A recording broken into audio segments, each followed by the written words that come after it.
All right. Hello and welcome. This is Lost Legacy, our second season as they have initially started the first.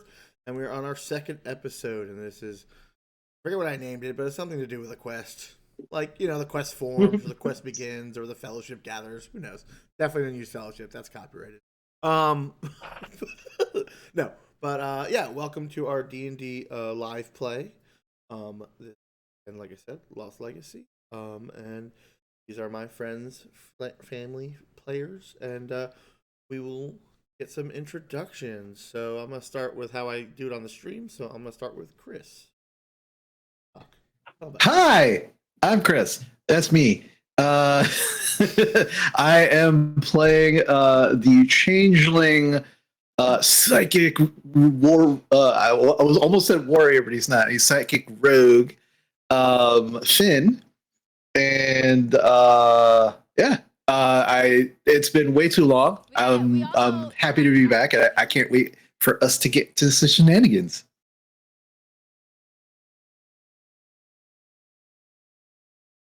Ah, fuck. I was corrected by my housemate that I have fucked up, and our title of our thing is the wrong one. It's set differently, but we're gonna keep going with it, and I'll fix it in YouTube. Anyway, fix it in post. Yeah, I'm not ending it. We're doing The Last of Us, but we're playing D&D. Let's do it. Thank you, Dave. I appreciate that works. Yeah. All right, next, my brother Rennie. Tell us about yourself, your character, playing, any projects you're in. Hi, everybody. Thank you, Dave. My name is Rennie. I am part of the Unconventional Heroes team. As you can and I am playing Disbin Tinderfoot, a goblin paladin, locally known to his friends as Dizzy. Yeah, and it's been a minute, but I am thrilled to get back in the saddle. And Reggie's back. For everyone who loves that dog, the dog is back, and he's never going away. And last but not least, Norm. Hey, I'm Norm. I'm playing your favorite gnomish artificer, Kellen, also known affectionately as Kaboom. I'll answer to both, but Kellen has kind of been the key name for a while, but as he does cooler stuff with his artificer spells, he may be opening up the explosions a little more and make it more interesting. But glad to be back after too long of a hiatus, and hope to have fun. All right. So we're missing a player currently, which is our friend Sam playing Odisesh, and Julia has stepped away from the game for an amount of time that is undetermined. But we're gonna continue on, and we will give her a good goodbye with her character, and we're gonna keep playing. All right. Other fun thing you can do is you can use your channel points, which are little potions, to buy inspiration. Which maybe I should make sure that's actually turned on. I don't know. I'll find it out. I hope it is.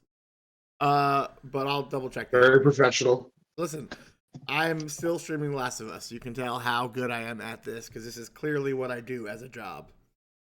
That's what I'm saying. Professionalism. Professionalism. I don't know. I hope the inspiration's turned on. I can't figure out how to do it. I'll figure it out in a sec. All right. So besides that, so that's what we have so far, and yes, let's get into it. The last we left off, Magdalene, Kellen, Otisesh, and Disbin came back Narmore, with the town being a bit of a hustle and bustle, a lot fuller. Going from your podunk small numbers, you have grown in a large amount. Settlers from the human nations, some of the goblinoid nations, people have began moving back toward this area now that it exists again. Lady Lash's Manor has been kind of turned into a flop house for people, who want to start farms and, don't have quite structures and settlements yet. The new mayor of the town, as the last town master was violently removed,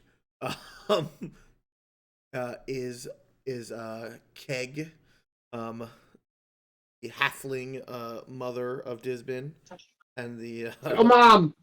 So she seems the most trusted, and she has a solid head on her shoulders, apparently. And so she has been kind of elected the town mayor, town master, but she has decided to do it with a bit of a council. So she has influences from the priest. I have name.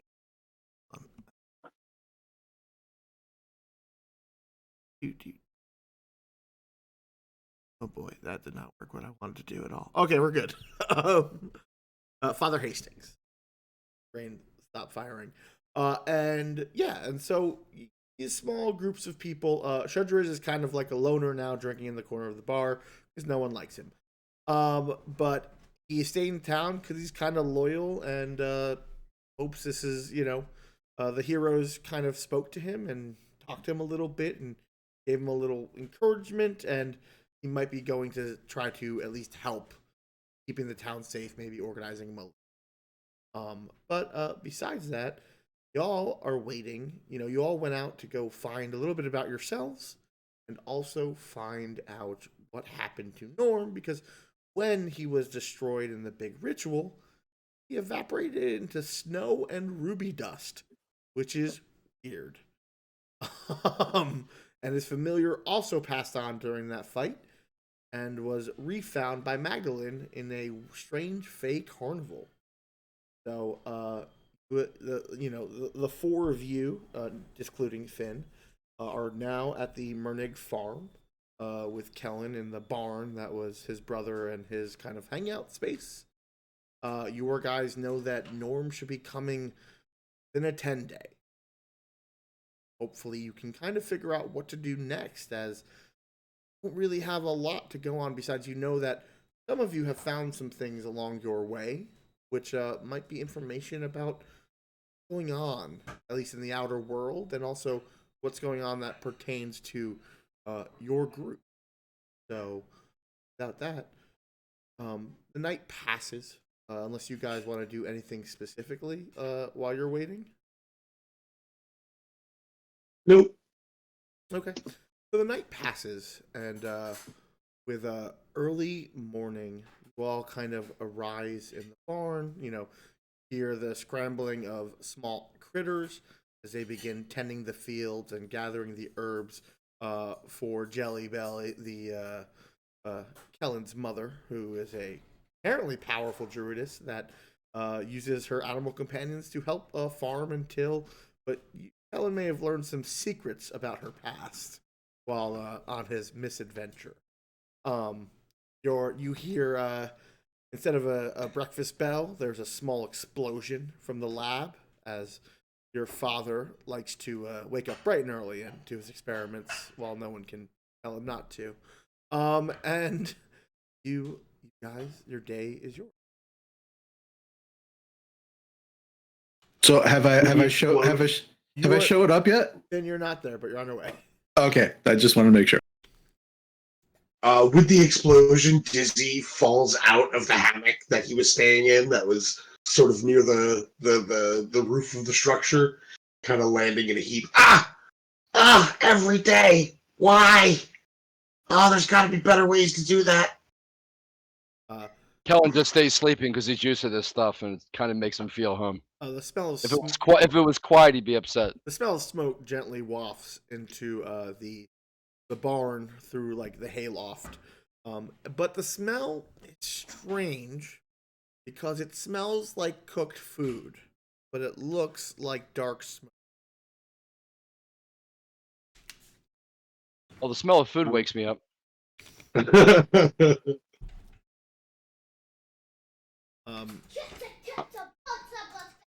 I guess let's get some grub and maybe head back towards town. What do you think, Cal? Sounds like a good idea to me. What's up with this? What's up with Yes. this smoke, though? Let's go check this out. Go now. And you guys kind of begin shuffling your way outside of the farm. You see from the shed or the workshop, there is a little bit of smoke rising as the doors have been swung open. Smell of, I don't know, an amalgamation of potatoes and bacon and chicken, maybe egg, are just like combined. There's a little bit of a burnt smell behind it as well. And you see Mr. Murdig kind of come out. Oh boy. Almost a success, guys. Almost a success. I swear. Next breakfast will be perfect. That kind of smells pretty good right now, actually. I've Okay. had worse. Well, great. Here, let's try this out. And he puts on these like giant forger's gloves, like what you would work in a blacksmithy. And he pulls out a tray that is smoking. You see these like square pieces of like bread pockets, almost kind of like where you would find like a meat pie, but they're cooked in a specific like they're cooked in like something that you would make ingots in, opposed to a baking sheet. And it goes, so I invented a small powder that when you add to things can make it so when it cooks, everything cooks together simultaneously. Oh, let's give it a try. See if it's any good. Okay. And he kind of like gets a tong that you would use in a blacksmith out and pulls out this like brick. It is probably as solid as you would as like cornbread. Like just all right. And he kind of like hands one to you. It seems very hot, like lava in your hand hot. All right, bottoms up, and he takes one out, passes it to Kellen, passes it to everyone. You know what? I ate yesterday, so I'm good. He takes a bite. Oh, so hot. Oh, it's so good, but so hot. Maybe I'll blow in mine a little bit and then take a bite. Just like a hot pocket, it burns your mouth. Roll me a Constitution save, please. Okay. This should be fun. I'd say for breakfast. Beautiful. I rolled a 9 total. Wow. Okay. Yeah, it's so hot. You don't really taste much because it is entirely too hot. But you could imagine that if it weren't this hot, it might taste good. Well, I'll spit it out and get some kind of liquid, as long as it's not like a flammable liquid. Okay, yeah. Take a drink. There's like a water that you can kind of splash or something. Oh. I think a better wait a couple minutes. It cools down a little bit. Okay. Yeah, really hot. Sounds good. At this time, you hear the clapping of hooves, but it does not sound like they are. It's a strange sound. It sounds like hooves moving, but it does not sound like hooves moving across the ground. Does it sound like I'm a gonna turtle? pull my. What does he travel on? I was just. Everyone travels on a turtle, He right? has a giant turtle, but that Yeah. turtle went missing. The giant tortoise went missing. Darn. So it's not that. Go ahead. Oh, that's fine. I was just saying, I pull out my javelin of lightning, and it kind of begins to crackle along the haft of it. And I'm gonna look around, and I'm gonna mentally contact Reggie, and be like, "Do you smell anything? Do you hear anything?" Roll me a perception check for your doggo. I sure will. It's like a thing that he's all kinds of good at.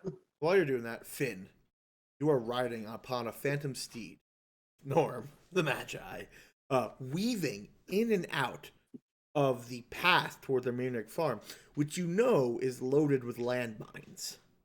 But Norm seems to be riding practiced, moving in a strange serpentine pattern. And you also realize that the horse is like 6 inches above the ground, so he probably doesn't even have to make these moves. But he does it anyway. Doesn't matter. I am holding on to Norm and squeezing my eyes shut, anticipating an explosion, and not wanting to see it when it happens. And then in your pocket you feel the clenched claws of a tiny crystalline mouse, feeling the same exact moments of this is how it goes. And as you guys all prepare, what'd you get, Rennie? For Reggie? 11. Reggie got 11. Bad. Whatever. He just like is smelling and he's like sniffing around the lab. Bad. You're just getting bad.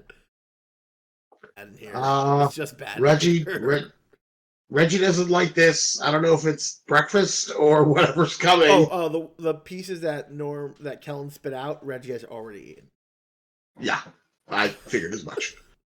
And yeah, Gene, I'm gonna try to find like a spot to like get like I'm getting ready for so you battle. guys kind of like peek out the door that the smoke is finally cleared, and you see this like mist-made horse with two small riders on its back. One has a techno-color robe, fine chops and hair, and one is a short, red-haired, goggle-wearing gnome that, from this distance, you recognize these, at least the colors and shapes, as they haven't really changed that much. Gotta put my hand up. Finn, Norm, is that you? Are we dead yet? Oh, come on, boy, you'll be fine. Open your eyes. I'm a wizard. Come, for God's sakes. And as you guys kind of like head like within a few feet, the horse begins to fade and transform into like a slide that lands you on your feet in front of them, and then shapes into like a wizard staff as the mist gathers around, and he kind of begins clopping forward. Oh, all right. That's good. Yeah, good. We're like, hey guys. Kelton's cheering, jumping up and down. This is about like the best news he's had in a long time. Everyone, could you please make me an insight check? That includes you, for Finn. I rolled a dirty 20. Good, that's good. Same 11 from before. A big fat 6. Okay, then I'll be Kellen. Norm looks haggard. More haggard than you saw his simulacrum, but he is hiding it from everyone else. But he looks rough. So I could probably think it has to do with the ordeal that he went through for this whole thing. You don't know why he is, but you can tell that. Yeah, I mean, you imagine he's been doing a lot, but he just looks exhausted. That's not going to take away my excitement because I want to get up to him as soon as possible. I'll climb or jump up or whatever I have to do to get up there. Well, he's already landed kind of like down at your levels. Then I'm going to go to grab him at the last second. I may just hold back a little bit and then grab him so I don't want to crush the poor guy. Okay. Oh. Make your Constitution saving throw. Okay. Actually, make me an investigation. Okay, I'm good at that. While he's doing that, I would say Finn looks slightly different. Still like the weird red hair, like up and kind of like spikes. His mutton chops are a lot thicker, and his clothing, he looks. The weirdest way to put this is he looks like a mixture of Indiana Jones meets The Strokes, like it's got his clothing looks like travel clothing, like it's mostly greens and browns, kind of rugged, not dirty, but definitely like has that worn look. You don't see any weapons except for a scimitar sheathed on his back, but you don't see like his normal daggers or anything like that. I rolled an 11 for my investigation check. Where you grab, Norm is 3 feet to the right. Oh. You did not see him move. Well, okay, that's a little. We're fine. He just kind of like gently leaves his staff to keep you like 2 feet away. He's like, no touching. I'm sore. Please don't. Anything I can do to help you? I can heal you. Does he appear to be injured or anything? Maybe some breakfast, and he kind of starts heading toward the lab. I do the light. No, they're hot pockets. They're just really hot. He heads in, and he just kind of goes, "Oh, you've improved the recipe." He gestures with his hand, and one just like floats up, and it comes, and as it moves toward him, you watch like steam rapidly remove itself from it. Then he takes a bite. Always the perfect temperature. Norm, you can make me an Arcana check. Okay. 15. He definitely cast prestidigitation on it, so he may have also changed the flavor. Uh, Okay. but who would know? Who would know? I'm gonna kind of walk past Norm, or like even if he walks past me, and kind of walk right up to Finn, and I'm gonna kind of plant my javelin in the ground and be like, "You got to announce yourself, buddy. I almost threw a lightning bolt right up your butt." I had my eyes closed. I didn't know what that weird misty horse was gonna do, and I remember the landmines. So sorry.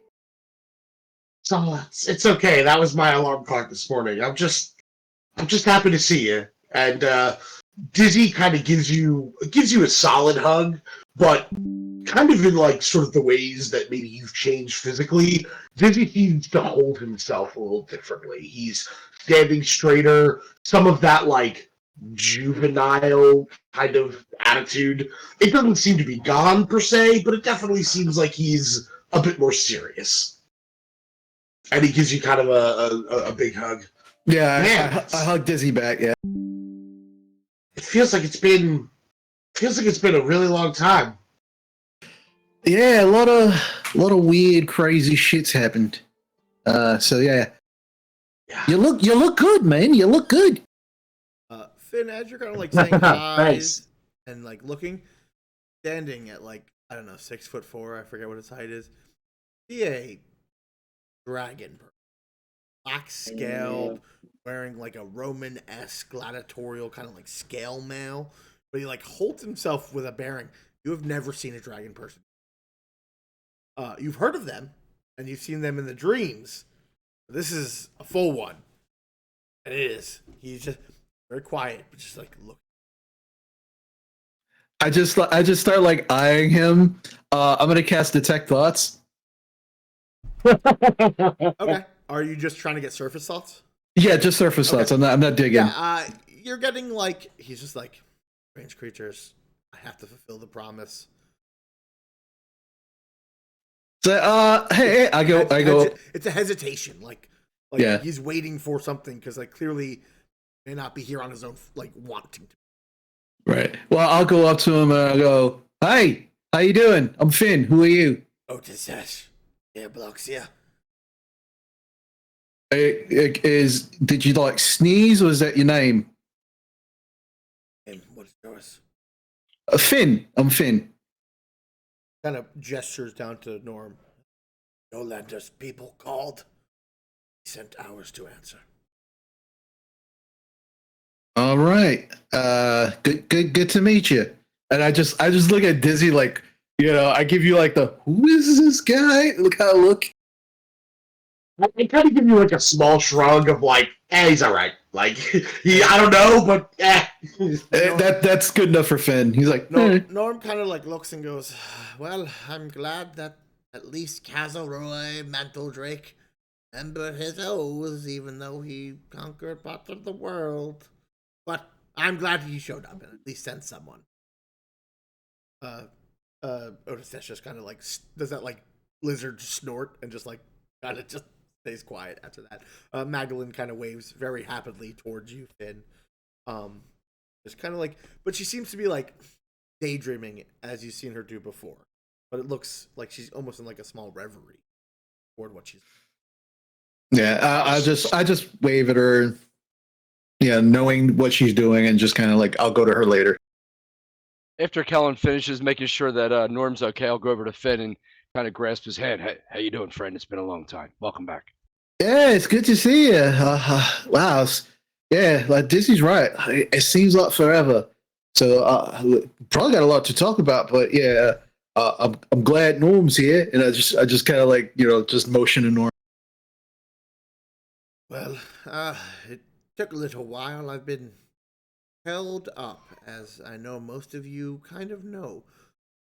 Why don't we maybe gather and kind of start thinking? No, I have a lot to tell you, but I'm sure you all have a lot to tell me. I haven't seen you all oh boy. in many years. Seems like you have temporarily solved part of my But come, I come. don't know how much we solved, but yeah, no, we should talk. Yep. He begins kind of pitter pattering toward the barn that you all stay in. And Mm-hmm. as you get to the door, he heads over to one of the stalls and he kind of taps his staff 3 times and it kind of shimmers away. And a familiar doorway that you saw upon the turtle's back appears. So it's here the whole time. Ow, my home. I bring it with me. Oh, I didn't see the turtle. I don't know. Oh, oh well. It's all right. It got away. It's Dizzy seems to have trouble computing how that works. And also, some of you know that it is not an actual turtle. Yeah. As you're like, wait, it's just like, it got away again, you know. Come on, come. I have things to show you. As he walks through this. Okay, well, go. All right, All along. as you all enter a wizard's manse with sparkling walls and shimmering tapestries that like animate and move. He kind of leads you through this foyer. It is sized for both short and tall. Like there is mixed furniture for the largest of sizes and the smallest of sizes, even to like diminutive levels. And you see But we're all short crew. Nice. you have a few tall people with you, but they. I mean, who cares about them? They're not here. As you guys kind of move your way through the foyer, he leads you to not the dining room, but a study where you see a table lined up, and there is a map across it. There are notes and scribbles, and there are sigils that all of you recognize. There is a sigil for each one of the portals or the doorways that you had to close. Each of those talismans from when you defeated the shadow remnants of the heroes of old, kind of like behind all 7 of the chairs. He goes, I guess I will start, and then maybe you can fill in some of the. I myself and a few others took it upon ourselves to steal away a great evil. Long, kind of like as he says that, his like curls, his curled like wispy eyebrows kind of like twitch a little. We could not defeat it, and we could not destroy it. So we bound it here. I put up a great wall of illusion to deter those coming and going so that this place would be forgotten. Because, as we know, great power and great things draw people, want to be found. So, did this. Sealed it away. Thought we were okay. My job, since I was one of the more long-lived members of my party, to maintain the sigils and protections and obfuscation. But this great power, not content in its poked, rotted. Again, it's more than I think we found cracks in the world, dreams, desires.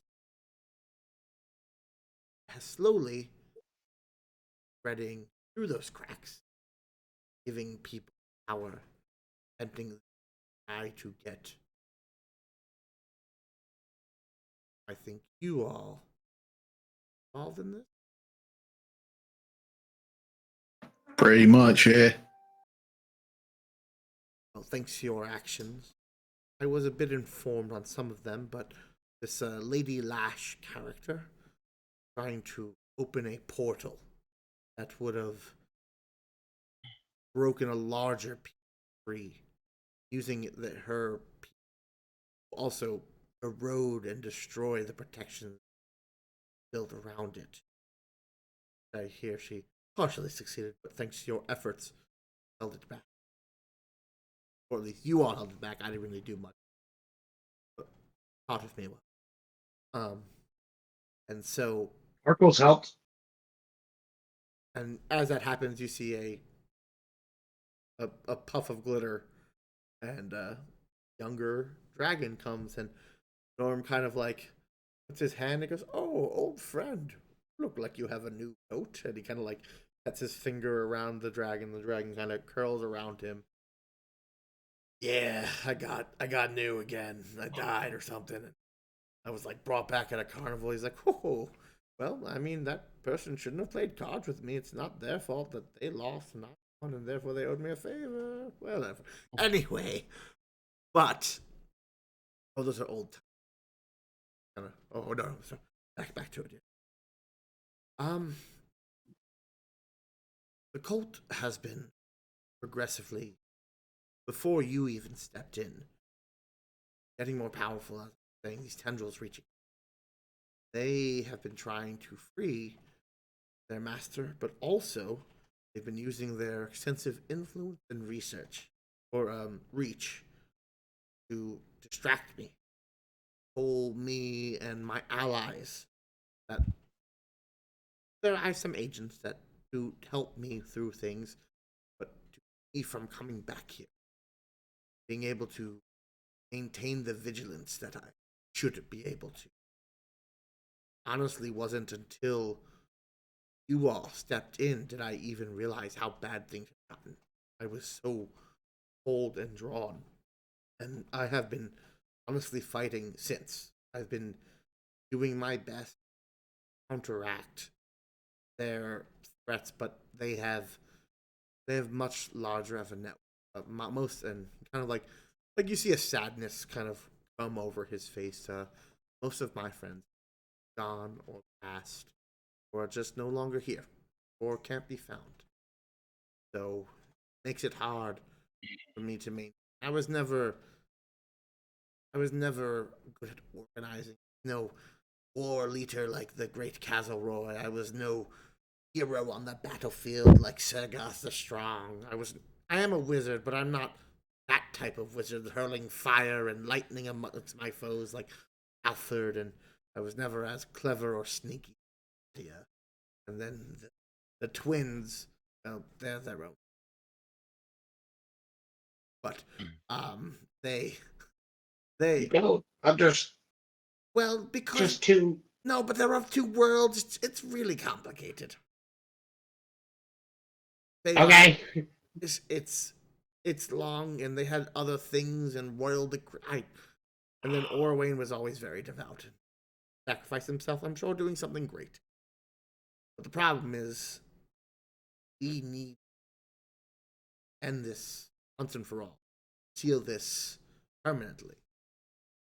What worked before was only temporary. I think. Well, I mean, it also kind of didn't work, did it? Like, it's back, and I mean, I actually dealt with the cult pretty far away. It's spread. So yeah, this thing like we can't put the cork back on. You know what I mean? We're gonna need to do something new. I might have an idea. I'd like to hear from. May or may not. Okay. Do you want us to tell you kind of what we've experienced? Yeah. And Absolutely. you know what happened. You know what happened here, right? I have a general idea of what's happening. Okay. Well, we met the echoes of your party members. We lived some of their memories. We also fought some shadow versions of them. It was less than fun, but we were able to stop them. But something got out. I don't really have words for what it was, but the cult of Tenebris. This was obviously a big part of it, but they had to have been planning this. I went and sought out more information about this, and I kind of show the Guardian emblem on my shield. And it turns out that there's this knightly order. I don't know. There's just this order, right? And it's a group of people who kind of dedicated themselves to protecting those who can't protect themselves and finding the corrupt and, sort of cutting it off the vine, so to speak. And they said that they hadn't seen that symbol, and I met up with them, and they decided that they would train me, but I would have to take this oath. And it was a lot. It was a whole thing. And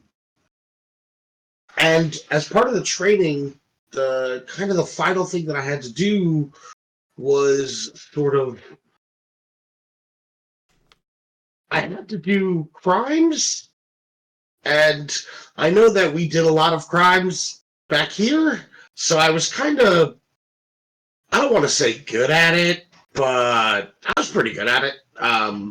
Finn No, pats don't look you- at me like that, Norm. Finn pats you on the back, There is like he's proud. there's like he's trying to hide it, but there is like a side smirk like on his like lips that he's like, I shouldn't be proud of you. Like, you definitely tell there's something in him that he's like, okay. There was a city, and apparently they had gotten some artifacts that they shouldn't have, and so it was bad crime for good reasons. You know how that works. And I met up with some people from the underworld who were real shady, like real shady. And we did this heist, and it was a museum, actually, Norm, and maybe you know about this place. I mean, I hope you do. But it had all different displays for Garth, for Ralford, for Nadia. Like, it had Castleroy. Like, it had all these. I don't know. It was a museum, kind of, to you and your people, your party. Otis definitely starts to take a notice. And Norm goes, "Oh, you were in Draven's Rest." That's the city. Yeah, I mean, again, it's the biggest city. I mean, I've never seen this city before, so I don't have any frame of reference. But it was the biggest place that I had seen people gather ever. And we ended up robbing it because one of the artifacts was real, while all the other ones were sort of fake. And it turns out the curator, like the person running the museum, we thought that they were not on the level. We thought that they were kind of responsible for it, but it turns out that they were actually they were sort of scanning items magically to make sure that they were okay. But it turns out that the Cult of Tenebris had some shadow partners, and we tracked them down to a warehouse after we got the thing, and the guy who contacted us for the job turned out to double cross. It was bad. It was bad. But it turns out that the Cult of Tenebris was heavily involved. And the curator, I think, was a triple agent. Like, they were a bad guy, good guy. I don't know. It got confusing at the end. What? I have a strange question, but not really. Could you describe the triple agent more? Oh, it was a halfling woman, and Gene, I will give a general description of them. Kind of like his face goes cold for a second, then he pulls out. He kind of like gestures with his hand. In image, looks similar to the woman you described. The hair's different. The person that he shows you an image of is younger. darker hair and younger, but pretty close. And give me an intelligence Oh, why are you doing this to me, man? because it'll be important.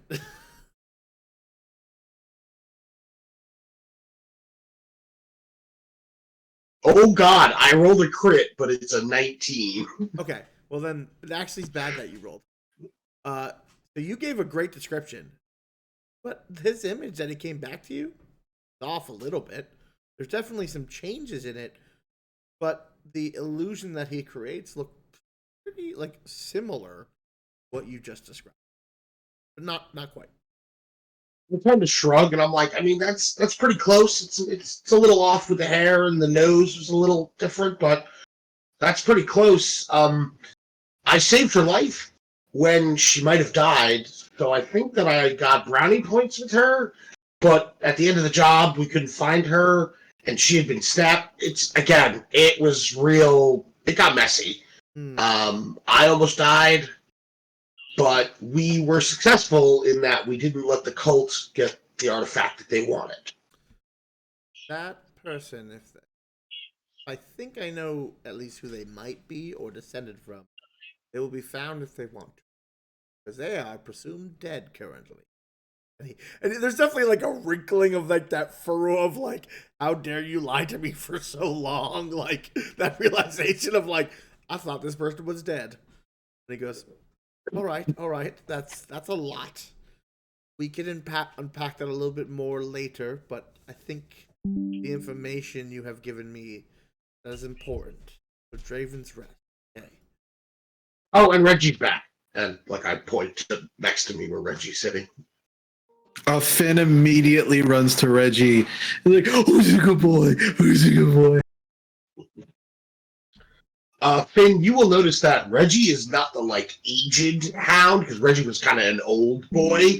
This is Reggie sort of in his prime. He's even a little larger than maybe Reggie would have been when he was a dog, and he's definitely dog shaped, but like his eyes have this soft blue glow behind them. Like his fur, when you kind of rub him, he's that same black color, but like there's this almost golden color underneath his fur that you only see when you run your hand across it. Like, this is a dog, but like there is something else going on with him. All right, what's wrong with the dog? Don't get me wrong. Happy to see Reggie. But it's like glowies on him. What's going on? Oh, I mean, it's Reggie, kind of. Oh, is he magic now? Sort of, yeah. Well, so Reggie, we all know Reggie died. And when he died, he went to dog heaven. Okay, that's not like the official name, but that's just what I'm calling it. Because as you know, all dogs go to heaven. So when I did my training, they kind of taught me how to contact other places and spirits. And I was able to get in touch with my own spirit. It was kind of cool. And I prayed that I would be able to find Reggie again. And when I woke up, I kind of just like gesture at this new incarnation. I mean, Reggie's spirit came back, but his body was, well, his body's no more. So he needed a new body. So, spirit dog. I mean, he's solid, and like I pat his head. Oh, also he can understand common, and he's really smart. Oh, he was always smart. Weren't you always a smart buddy? Yeah. Oh, wait, he's nodding. That's great. Oh. Yeah, no, Oh. he literally understands what you're saying. Okay. And I back up just like a few steps. He just goes, burr. Yeah, so that's what I was doing when I was away. I hope that helps. Maybe, I don't know, Finn, Kellen, maybe tell them what you guys did. Maybe it'll fill in the gaps. Okay, yeah. I I traveled for a little bit. I went down towards I forget the name of the place that I went, like towards the big scar in the world. So I mean, it's known as like it's like a crater, a scar. Like people have many. Yeah, I different just names. you said there's a map on the table, right? Yeah, and you can Yeah. see that in like the center of the continent, you see this like gouge that goes across the giant like the Dragon Mountains all the way out to the sea. On one side, on the edge, you see like a name, like an elven name of like a city, but you're like, I didn't get anywhere near that. Yeah. So I point on the map. It's like, yeah, I went this way. I went over here. It wasn't like that's where I intended to go. It was more like where I was kind of pulled to go. I felt like I should go that way. It just I can't explain it, but it was just I felt. But then I met some other people who kind of felt the same way. Um, and they all had a kind of like looks around and kind of focuses on Odasesh a little bit. It's like, all right, most of you know about this. And I reach into a pouch that's kind of tied around my neck and I pull out my crystal coin, which most of you have already seen, except for Odasesh. It's like, and they all had one of these, but it was all, each one was different. And I just put it back really quick. And well, yeah, it was a little crazy. We stayed at an inn that wasn't an inn, and then we met people who wasn't really people. They were actually turns out that they were like me. They were my people, but we didn't know that. They were kind of testing. And busy does the like face like okay. Yeah, and I just nod, very, very energetically. So, but it turned out they were like trying to test us to see if we were like good people or bad people. They were good, by the way. They were good people. They were looking for people who were willing to like use their strengths and their abilities to help people who couldn't help themselves, others. And unfortunately, during their test, we were interrupted by squid. I call them squid faces. Really nasty, kind of rubbery faces with like tentacles for like it was they're real ugly. They're real evil, and they eat brains. They like try to eat brains. Oh no! So, yeah, so if you see that, like, just like stay away from them because they're really real bad, real bad. So we were able to defeat them, and then the other two folks I was with, they went for more formal training. I was given like, I guess he'd call it like a crash course. And my abilities have gotten a little weirder and stronger, in a good way. Your abilities were already kind of weird, Finn. Oh yeah, I got weirder. Right. And so like I could, and I still got Mickey, and you watch as Mickey kind of crawls out of my, but he's like all crystal. He's like all crystal now. Whoa, Mickey looks weird. Yeah. Yeah. It's just, it's like it's been good. Don't get me wrong, like it's been good, but yeah, I've been having fun exploring my abilities, helping people where I can, and essentially like at some point in the future, like it's an open invitation. Like when I'm ready, I could go back to my people, and they'll give me like I guess like the real formal training. But they said that it felt like there was more I needed to do, which is why they kind of gave me the crash course. Norman is looking at.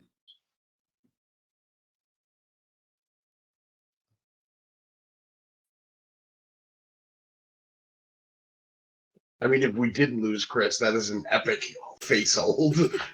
Oh, Can you hear me? No, Yep. I can hear you. Yes. Okay, yeah. So I don't know why the camera froze, but you can still hear me. I'll fix it in a minute. Yeah, so Norm is like eyeing you with the strangest look. Like you are saying words that like he would not expect to said in front of him. All right. Yeah, I don't know why I'll have to fix this later when we go on break. Yeah. So, and I look at Norm and I just hold my hand up and I let it kind of change into my natural hand and then back into my gnomish hand. He goes, this, I'm not sure. What I don't really know much about your coin thing, but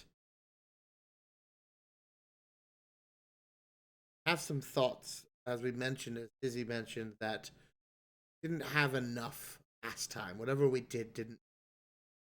So there might be a different or better way, or maybe an additional thing that could help make this a reality. And if you have strange abilities that are not of similar to the other heroes of old, of my friends, then it might be another avenue that might help toward endeavor. Might be the key, maybe why we failed the first time. Well, if whatever you could do to help would be great. I just, I'm just doing the best I can with what I got, essentially. Well, we're gonna hopefully we'll have some time and maybe we'll delve a little bit deeper into that. But that to me feels like an avenue that has not been explored. Kellen, what kind of things did you find? I found my dad's old lab. It was a really great adventure. I saw people there that remembered him and remembered how powerful my mother was. She was really loved in that town. I even saw one of my dad's contraptions. I was able to make some great improvements on it. It was very nice. And then I managed to find my way into the laboratory. Well, face it, it wasn't really originally my dad's laboratory. It was this large metallic thing that was like stuck in a big piece of rock. But there was another group that found their way in, and they were kind of dressed funny. They had like gadgets and things like that. And then I'll point at the backpack. You'll see I got some of their stuff, and I was able to attach it to the firearm I've been working on. Now it's really cool, and it does all kinds of amazing things. But we went there. I found my dad's old assistant. We were able to get him fixed again, and he was able to kind of show us around the place. And we found out where these people were, and we were debating whether we would talk to them or blow them up, and we decided to blow them up. And then at the end, there's like a little brain thing, and I found this little stone, and it allowed me to speak with you. I left the stone with your dad in case, before he ended up here, so that if he ever needed my help, as a little bit that you don't know about me, but I'm also from the Verdant Sea, and that's where I started my wizarding, and myself and Ashhoth used to get into it a little bit when we were younger. Just doing things. But yes, I was surprised. I didn't even realize I had that stone on me when I was. I felt a weird tingle in one of my bags. So yes, I heard your voice and I was shocked because I was like, I don't know this. Oh, I guess I did.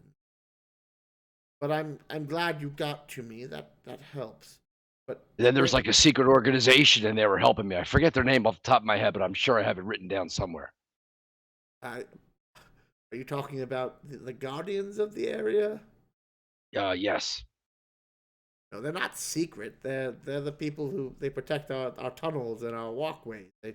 They were established long ago. They're not very secret. They've always been. And they were very helpful. And like I said, my family had a great reputation there, and they assisted me with this, and we were able to get through it. I'm still trying to figure out exactly how to get this robot kind of creature out of the rock and back here. That's still a problem I'm trying to work out. But now that I found you, I guess we can probably figure this out together. You said so many words Yeah. that I don't Understands. robot. You mean a construct? Yes, like that. A golem, a large golem kind of Oh, creature. okay. It's got some damage to it, but we managed to get it back to pretty good operational to where it works again and defense systems are He activated. kind of But it's pulls kind up. of stuck in this rock. He kind of moves his hand, and a word start appearing on a piece of paper, and it starts listing things like possible construct, shadow organization in Draven's Rest. Like he seems to be like taking notes and like adding them, and like you see Nadia alive question mark is there, um, and then he's like strange power Finn question mark, like just like notes he seems to be making as you guys are talking. And Magdalene goes, I went to tell my people to a carnival, and apparently I'm a monarch or something, but I found Sparkle, and What? It's a long story, but I won the carnival, but I found Sparkle, and that's the important part, and there were people helping, and I met Otisesh, and he was there, and yes, just but something strange is happening. I feel a haze. What's going on? I start like looking around. Just I feel like I'm being pulled in two directions. But I mean, again, no, you're good. You go. I said Finn said he was pulled before, and it led him to his people. Is it something like that? I'm not quite sure, but I know that there's something happening in the Feywild. When I couldn't quite get back to my people, but on their side, but apparently there's a war brewing. It might get dangerous, and they might need me. I'm not quite sure, but I definitely want to make sure we help. And I know that my queens, I think they were important to this situation, so we might be able to, if they can help and add, I can see what I can do if I go back. Otisesh just goes, I am here for the Empire.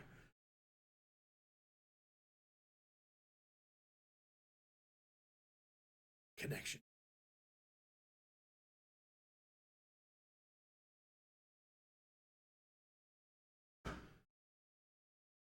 Ship.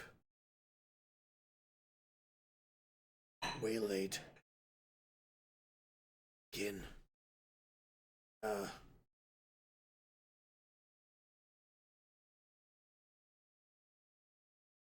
You were on a dragon? That's what I was gonna ask. Were you on a ship or a dragon? Which one? I look at Finn like, what the fuck? I will. Story. Explain. It's kind of like shrugs. Okay. Again. Survive.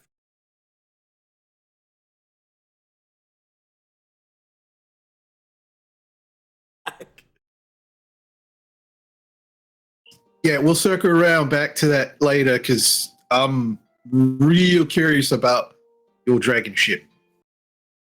As you say that, you begin us. Ah! I mean, is there a source? Is it obvious? As you kind of like, well, no, because you're not in. You can't see where it's coming from. And Norm, Like on my father's screen? no, and Norm goes, "Oh shit!" And he kind of flicks his finger, and a crystal ball appears, and you see the town. And you are hovering over the marketplace. See a red portal tear open. Red flower petals shoot out. And you see 3 large goat-like horned individuals step out. And they begin speaking a strange language, and you see people in the marketplace begin to run and scream. You can switch over, you guys, to Roll20 if you want to see what's up. Whoa! Aw, snap.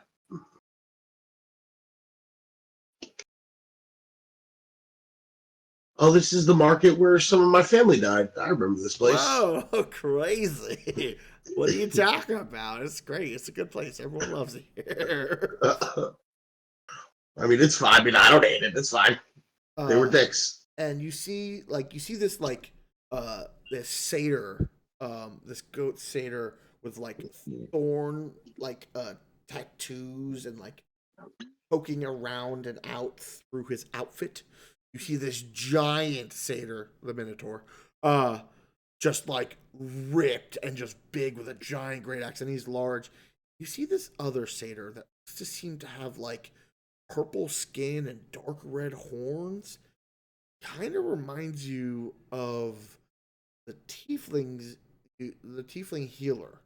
Definitely has like a devilish look to her. Not quite just fey.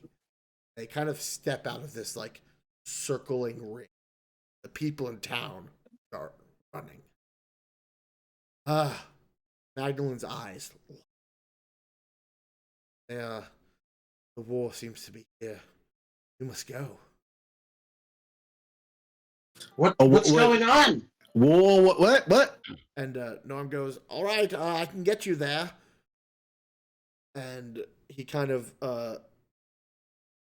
reaches to his hand and pulls out some like diamond dust begins to glitter down, and as it glitters, it's like a curtain opens. You see, as you see where you are on the map, the curtain kind of opens to that little section. He goes, "Hurry, go through. It closes quickly. Go, go, go, go." Yeah, run through. And everyone kind of darts through, and before he gets a chance to come with you, the curtain closes. And why don't we roll some initiative? Yeah. Dun, dun, dun, dun, dun, dun, dun, dun.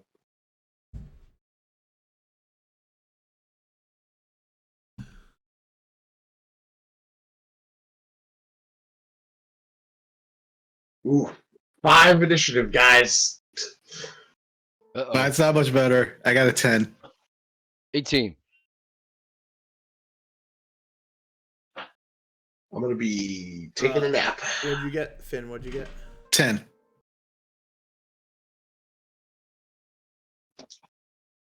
I mean, it's weird. I got a +4 to my initiative, but that doesn't help when you roll a 6. Yeah, I have a +3 to initiative. I don't have like a garbage initiative. I just, nothing you can do when you roll a 2. Oh man, that needs to be a T-shirt.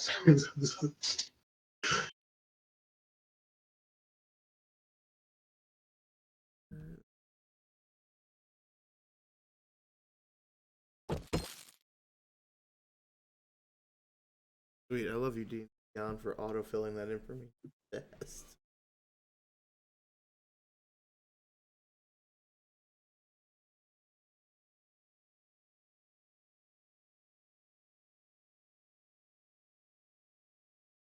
Sorry, I'm just getting my initiatives now.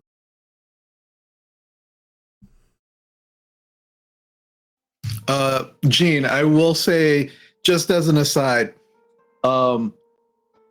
because I've never seen a Dragonborn before, Finn is going to be consistently waiting to see if he sheds scales or if scales fall off of him during battle, and Finn will make a very, very strong effort to pick those scales up should they come off. Just FYI. Noted. Randy, what's your dex bonus? 3. Guys, for I am a dexterous paladin. all right, perfect.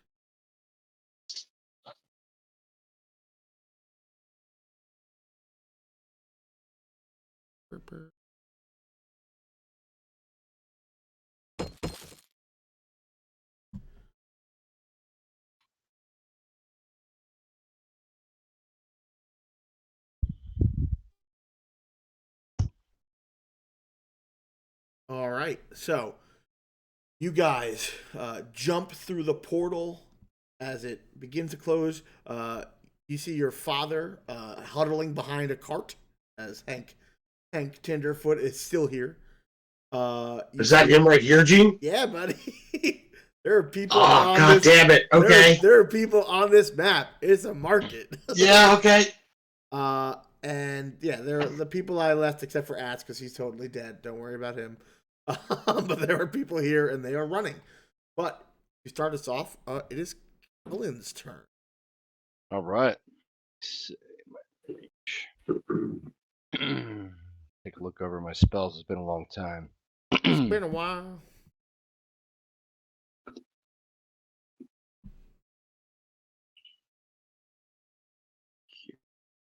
I can move 25.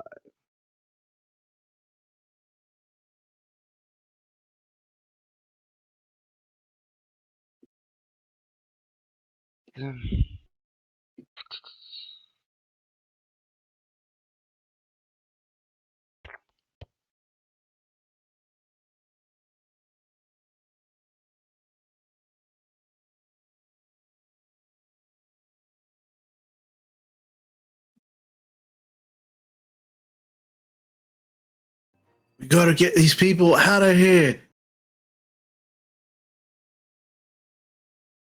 I will stand pat. Are you doing anything else with your action? Readying anything? Yeah, me ready to shoot in case something comes within range. Okay. All right, this devilish looking satyr. They do.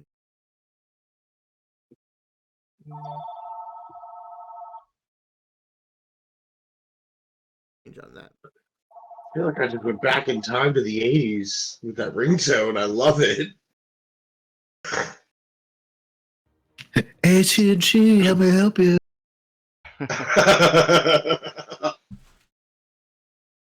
So from the edge of the portal, this demonic satyr looks at you, kind of in armor with a weapon ready. She just points her hand at you, and 3 beams of eldritch energy fire.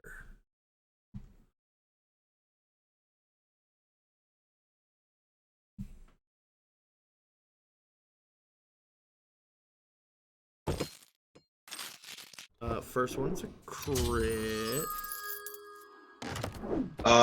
Gene, as I see that one coming, I hold my shield up high, and there's this glowing symbol. Like, I just kind of hold it high, and there's a glowing symbol of an eye, and it seems to kind of trace the other symbols on the shield, and I'm going to cancel that crit. Okay. That would have hit Kellen. Awesome. Nice. So it still hits, but it is no longer a critical. Okay. I'm really happy I read my items just before game. Does AC 16 hit you? No. Okay. And then the last one.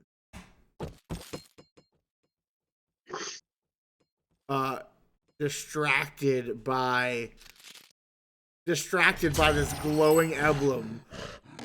She just, one of these bolts just goes completely wide. Natural 1. So 1 hit on you. Are you resistant to lightning damage?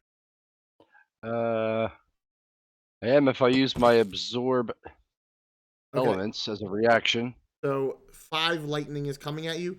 You notice each bolt seemed to have a different element. The first one was lightning, the second one was fire, and the third one was cold. So the first one that hits me is lightning, right? Correct. I have to announce a reaction after the damage or before? After, because how would you know what type of damage you're taking? Okay, very good.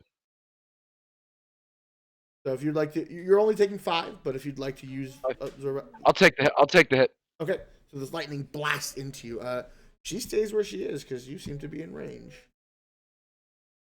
And yeah, I'm still. It would be out of. Let me see. Hold on, my range. Switch over.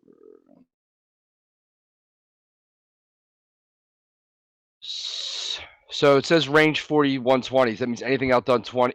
Everything beyond 40 as I shoot with disadvantage, right? Correct. Okay, I'll stand pat. All right. So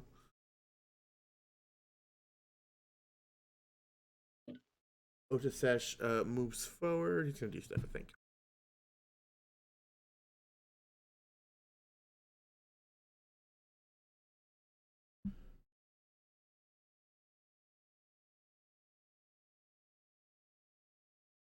The Otasesh kind of comes up behind you, lumbering forward.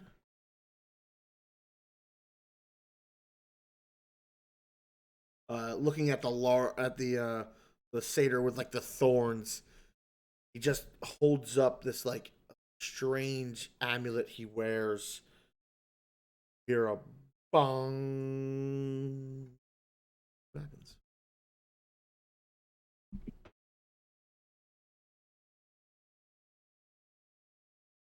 Yeah, we've never seen Otasesh fight before. And the creature failed its wisdom save. Uh-oh. You see blood begin to pour slightly out of the creature's ears and nose.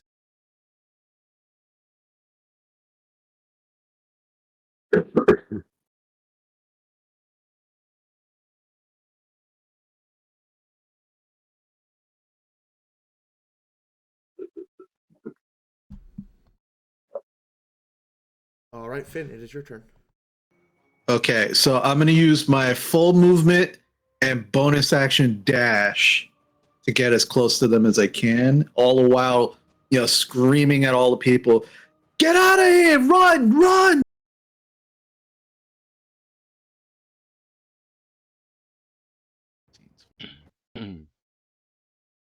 Yeah, so I get there.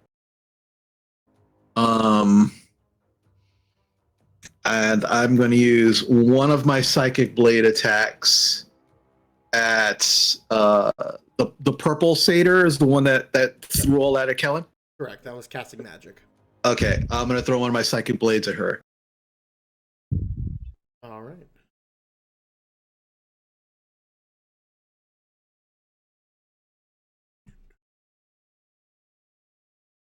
That's a 23 to hit. That will hit.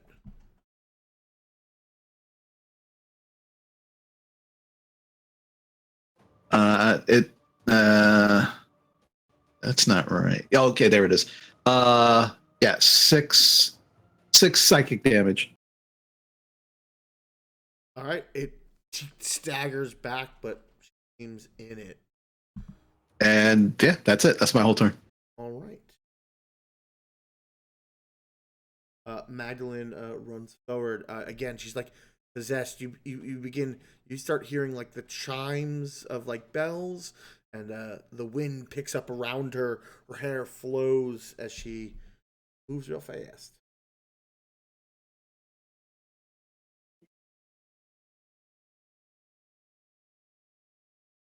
She dashes up to the one that you struck with the psychic dagger, and her sword comes out in a whipping, like kind of flex, and slashes down twice. Sword. The Willow Blade. I did not pull up her character sheet. That would have been smart. That's fine. I'll just roll.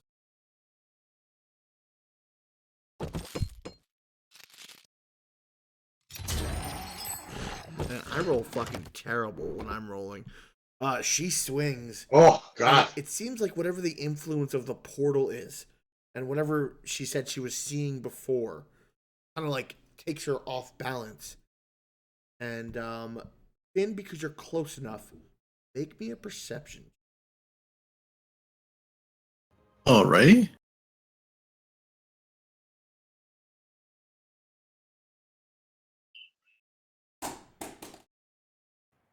Uh, 15.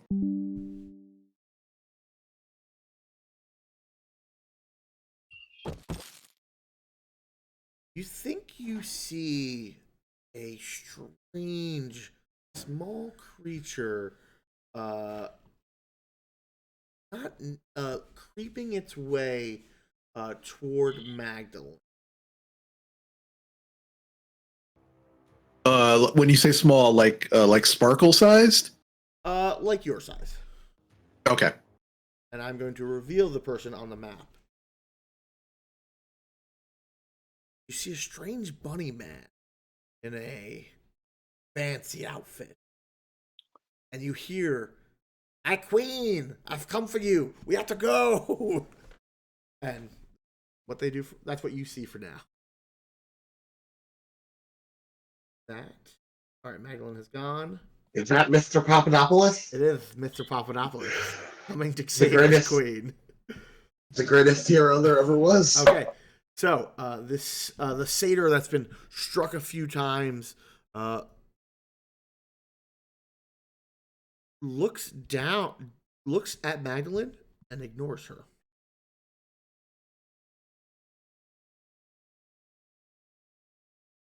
And approaches you, Finn, but does not leave her attack of opportunity. He could have done that, but he won't. Okay, actually, no. He'll do. No, he can't see you guys. So he will. So he begins. He looks down, lowers his head, and rams at you. So he will make 3 ram attacks at you. Does an 18 hit? I will access the psychic energy of my coin, and I will cast Shield. What is your AC now? 15 Plus 3? plus 5. Oh, plus 5, 20? Okay, so I have to roll very high to hit you. So he rams into you, and you kind of at the last moment, you're like, and you kind of all see a shimmer. Well, you don't see it, but it glances to the side. He then comes down again with his head. Bounces off this psychic shield. And the last one with hits as a 21. God damn it. Yeah. But it was good. I had to roll very high for that. Now I think I rolled an 18 for that. You will take 7 bludgeoning. He cracks down on you with his head. Ow! Get out of my way! Dizzy, it's your turn. Awesome. I jump on Reggie's back and we take off, at a run. As I pass Hank, I go, "Dad, get out of here!" And Reggie is going to dash you.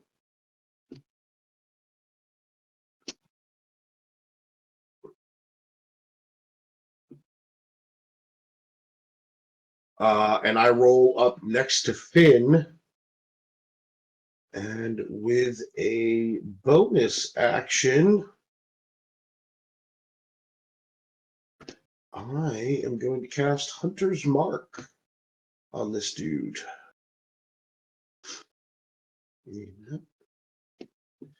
I just kind of point my my javelin of lightning, and in a voice that's almost not his own, he goes, "You are not of this world. Be gone!" And I'm gonna fucking stab this dude. Okay.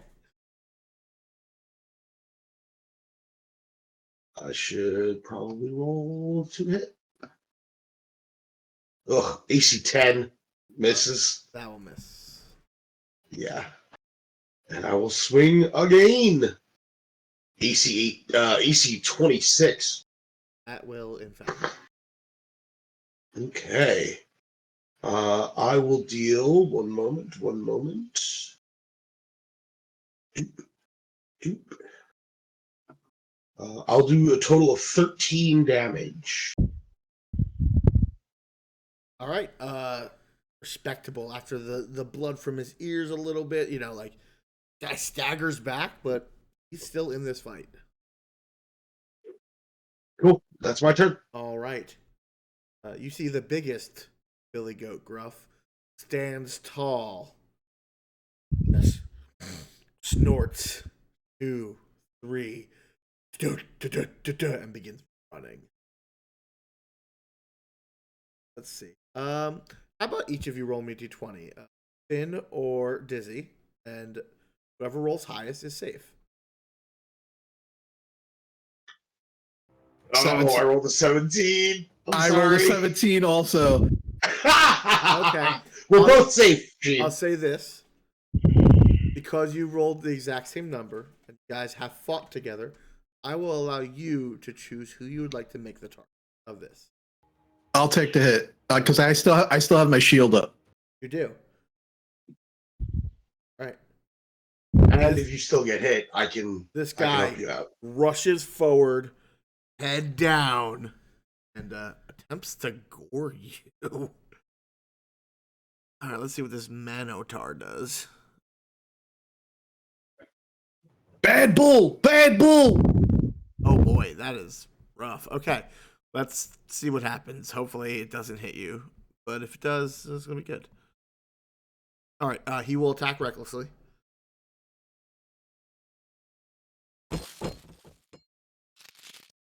He will hit AC 25. Yeah, that hits. Okay, okay, buddy. God. Anticipating that this giant thing is going to plow into our tiny forms, I kind of lean off of Reg and put my shield in front of Finn. So you roll damage, Gene. Yeah, you watch this giant goat with long ram horns rush forward, and Finn's like braced. You see this slight shimmer as this creature just shatters whatever protection is in the middle and just bowls through. Okay, I'll roll damage now. Yeah, no, that's that's awesome. Okay, so that'll be 20 damage. Uncanny dodge. You use shield already, so you don't have a reaction. Oh shit! All right. But I do have a reaction because my turn just went, so I will take 9 damage off of that attack. Okay, so you'll take 11, and you protect him. Your shield dents a little bit, but you take the blast. Finn, I need you to make me a strength saving throw, please. Oh yeah, because I am super strong. Not.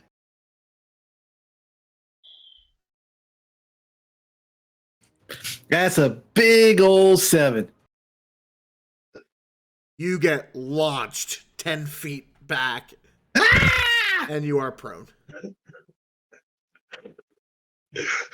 That's not how I pictured today going.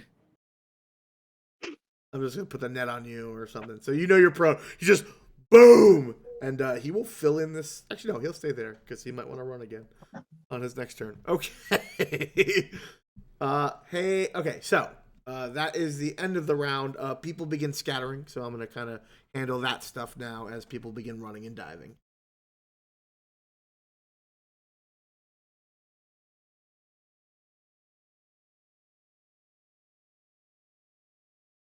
Hank runs forward and picks you up, Finn, so you are no longer prone. That will be his action, and then he'll dart back 5 feet. He goes, good job, lad. Way to take a hit. Way to take a hit. Hide, go, just hide, go. Thank you, hide. Okay. You hear a very familiar shriek as your adoptive mother, Finn, more or less. She's in this place, and she dives beneath the table of her stall. Ah! She goes down. Oh, just hide, everybody, hide. He gets behind those boxes. The Tenderfoot twins also begin hiding. Oh God, the kids are here. God damn it! It's market, man. Everyone's here. No, it's fine. I have so many people I gotta worry about. We call them collateral.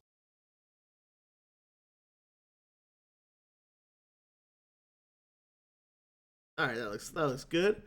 And at this top of the round, the portal is strong, and you hear, "Monarch, we need to go. I can help you close the portal, but we gotta do it from the other side." And Magdalene, and that's that turn. Kellen, it's your turn. Okay, the big guy's wearing armor, right? No. No, he's not. He's not wearing armor. Loincloth, some like pads and stuff, like very gladiator looking. It's more cool looking than functional. Okay. And I will We'll say go there. most of their armor looks like it's vines and bark. Okay. Gotcha. Okay.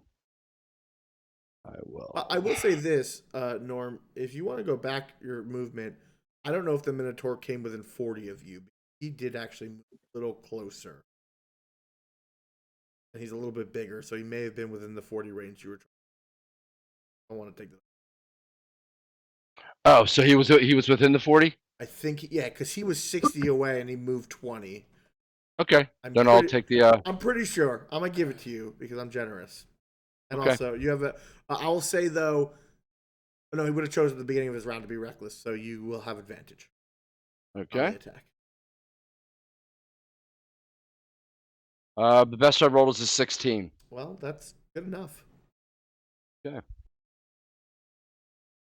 I hit for 8 damage. Piercing. Okay. It Nice. seems to do a full amount. But, sorry. So now if you want to take your turn, you can get your shot off. Okay. I will. Its eyes look toward you, narrowing as you were the first thing to hurt. Okay. I will use a bonus action to cast a thunderous smite from my firearm. Okay. I will cast it as a 3rd level. Nice. Oh, you bet to. Oh, That's that only illicit comes pain. into effect when I hit it though. But you do have So to it's based precast it. But you do have to precast it, so you are Right. doing that correct. Okay. Oh, I rolled the wrong die. Sorry. I rolled a 24. You hit. You also have advantage. Oh, See if okay. you want to see if you want. Chance to get a 20. Nope, I didn't get a crit. Okay, so you So hit.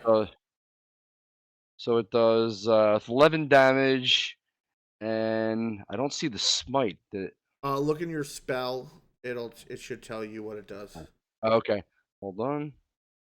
In roll 20, it says Just 2d6 run up D&D, here. you know. It was the branding smite. Does 2d6, but I casted it at. Oh, I can't cast it at a higher level. That's fine. So you cast it at whatever its base level is. So it's 2d6. There's got to be an easier way to roll this, right? That's it. That's it. Yeah. 4 more damage. Do I need to make a saving throw against this now? Because it's Let me check. Deals the next 2d6 radiant, which becomes visible. It's invisible. Target sheds light in a dim 5-foot radius and can't become invisible until the spell ends. Okay. Okay. So you do branding smite, not thunders. Okay. Yeah. So Branding. he's shimmering and kind of burning his fur.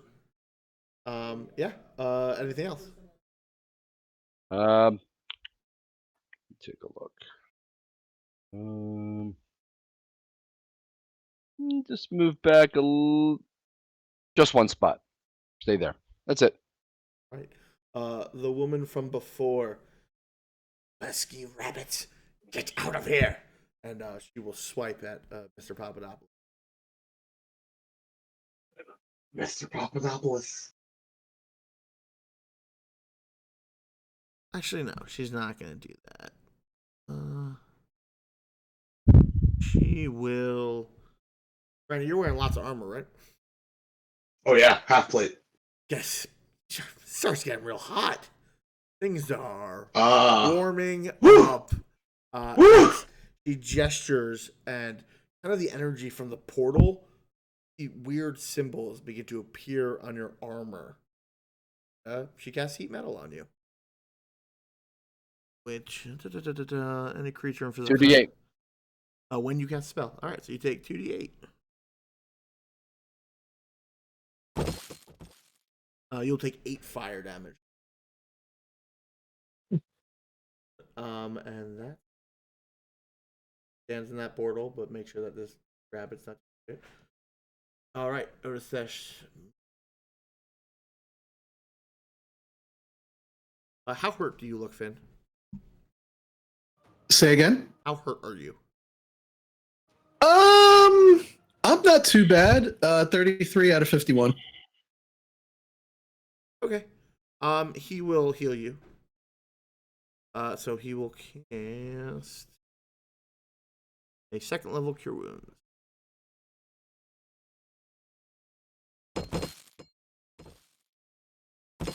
You will heal 9 points of damage. I like this guy. He goes. And he says some words to you in Draconic that But I would I don't understand it. What do you say? he says like he like chants ancient Draconic of like rejuvenation and growth. Okay. Your turn. I'm gonna push a talk. So All right. I'm just going to stay where I am, and I'm going to throw 2 psychic daggers at the satyr engaged with Dizzy. Okay. You also have advantage if you just want to throw at the Minotaur. He is reckless. Oh, yeah. You know what? Yeah, I'm gonna go Minotaur because he just fucking knocked me 10 feet away. Oh yeah. And you know what? You guys seem like you're distant away that he. All right. And just so I don't forget, I'm going to use sharpshooter.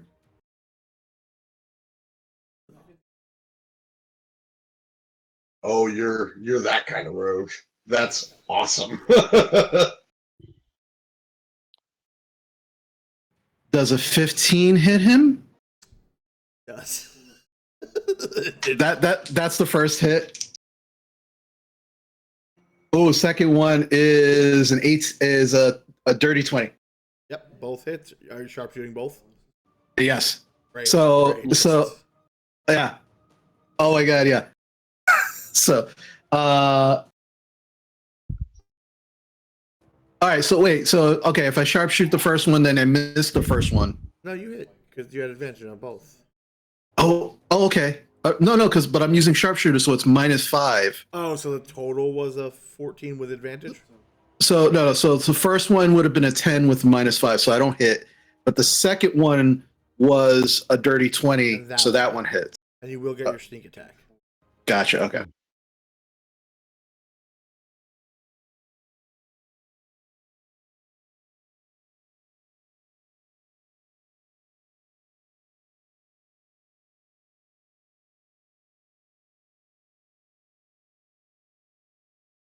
So that is going to be a total of 14 psychic damage. Is that with your +10 and your sneak attack? No, that with the +10, it would be 24 psychic damage. Nice. This thing went from That's mostly fine to blood leaking out of its nose and ears and eyes. But And even though he's too far away for the Minotaur to see, a little crystalline mouse will come up from my pocket and actually flip him off. weak. All right. Magdalene goes, I have to stop this or they'll keep coming. And she steps into the portal. you cut out Judo. And she steps Okay. into the portal, and as she does, her and the rabbit man and the portal. Maggie! No! And you hear, to the Fungal Network with us!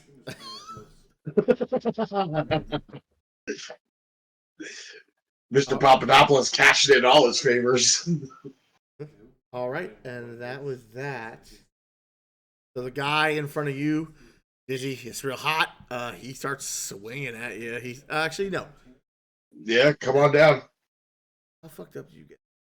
Fucked him up. You know what? He does not swing it. He pulls out his bow and he draws an arrow, and he fires past you. Just all right. So I need, this is a 30-foot cone.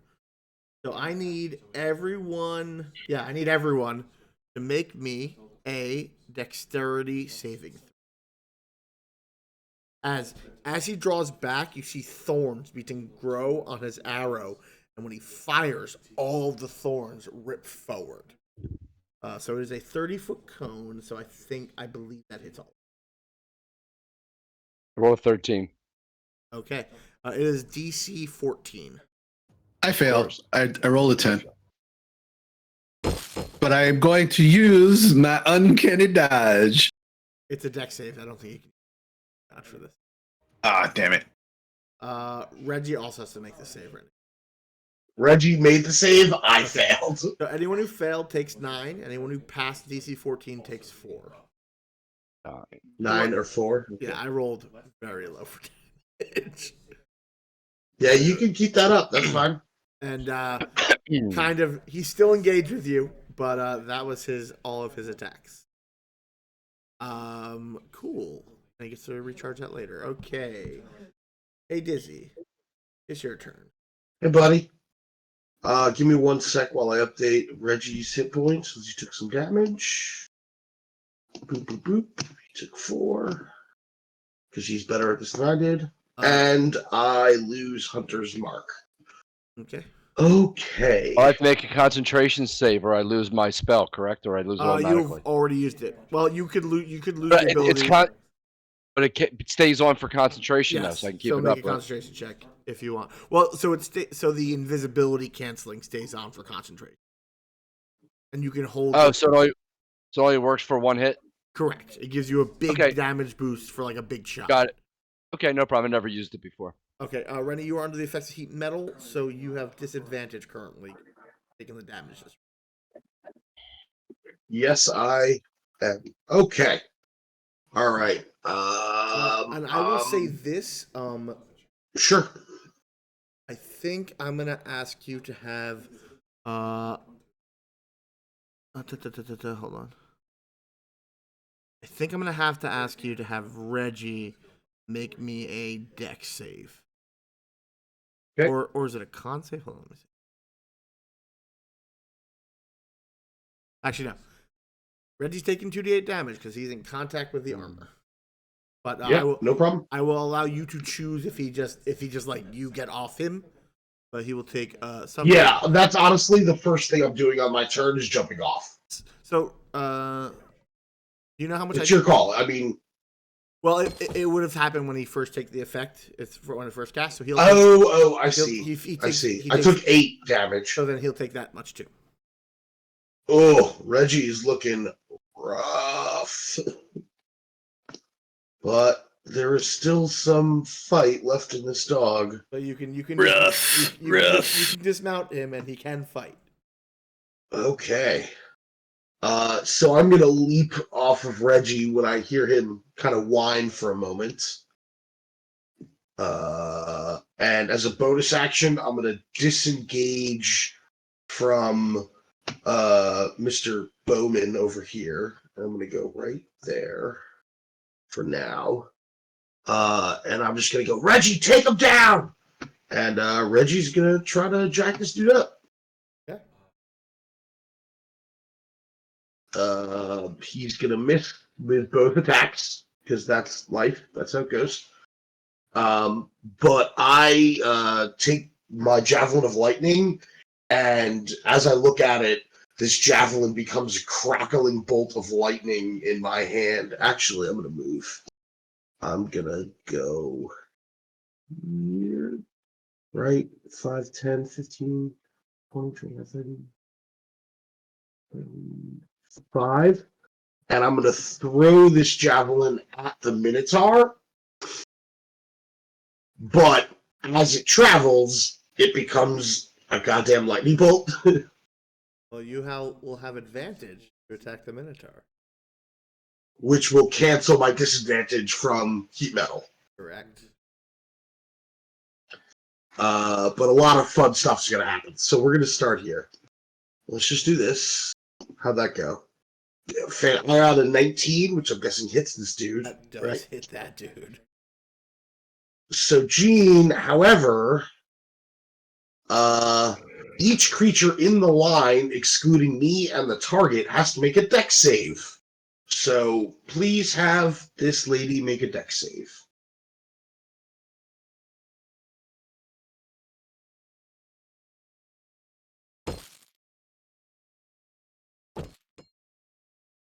Uh, 18. Okay. She succeeds, but she will take 7 lightning damage. Okay. And The your Minotaur. your armor begins to cool. Oh, thank God! Oh, thank God! Use target. Oh, he takes so much damage. That's so good.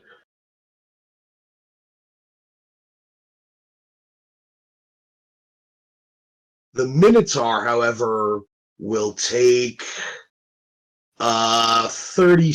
Oh no, yeah, he will take 21 damage as he gets slammed in the chest with this lightning bolt. He looks very hurt. Great. All right, and it's his turn. I have another attack to you. Oh well, but you don't have. You could throw another regular javelin. That doesn't come back to you. No, it does not come back to me. I'm just spitballing out loud, to be perfectly honest. I don't know that I have. I don't know. Yeah. I thought it was an action to do Javelin of Lightning, but it's just speaking a command word when you throw it. So, Okay. You know what? I'm gonna pull out another Javelin and I'm gonna chuck it. How fucked up does this Minotaur man look? He looks pretty hurt. He looks pretty hurt. Yeah, he's gonna eat another Javelin to have advantage. So you're regulars. Oh yeah, because you're still technically under the effect of the heat metal. She hasn't. Even though she lost concentration, you still took the heat damage. Okay, it's cooling down. It's not there yet. Correct. Got it. So it's just normal. That's cool. That's fine. How do I do? Let's see. AC 17. Hit. Great. You can take another 6 piercing. He's wobbling, but he's still up. Cool. All right. That's my turn. You hear, woo, and Billy will charge you, and he's gonna attempt to gore you. Oh, I hide behind my shield as best I can. We'll see how that goes. No, bad ball. He'll go reckless.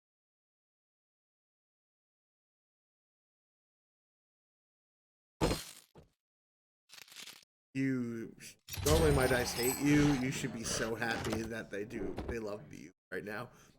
You hold your shield steadfast. You stagger back like a foot. You like Yeah. and like push him back. Yeah, you hold your ground. Because I rolled a 3 + 6, so I still missed you. All right, Kellen, you're up. Oh, actually, and you hear more screaming as people run. Everyone seems to be in safety. Okay, I will move right there, and then hit him with a series of 3 scorching rays. Who are you attacking? The Minotaur guy. Okay. First one's 23, Hit. 20, Hit. and 16. Okay. So you 3 rays blast into him. He goes down, a smoking, dying person. Awesome. He's not dead. Dying. Nice. Anything else, Kellen? No. So you kind of like switch the barrel on your gun and 3 fire blasts come out? Well, this is a regular spell. Okay, So basically, I kind of put the gun to the side and then just cast. Well, remember, you cast all your Oh, actually, I magic cast it through the gun. Yeah. Correct. I imagine That's you why I like do that. change a tube or turn a dial. Yeah, I guess a dial would probably be appropriate. Because you remember, you took like the magic backpack from the other guys, so you kind of like upgraded your thing. So this demonic satyr lady looks down at this Minotaur and lays a hand on him. She casts heal. What? I cast counterspell that I don't have. Good talk, guys. And he's still on the ground, but he goes from nearly dying to dead to nearly back up and ready to fight. And she will step away because you guys are getting real close. She kind of heads over there. Okay. Go to Seth.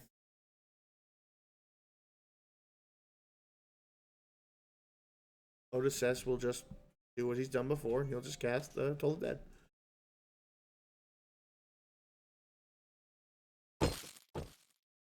And I will fail that save.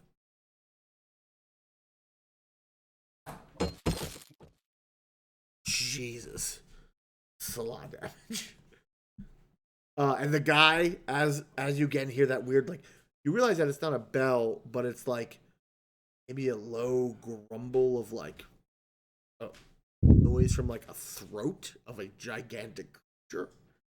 And as it comes out of him, the satyr clutches his head, and you watch as like black veins spread across him, and he is down currently as well.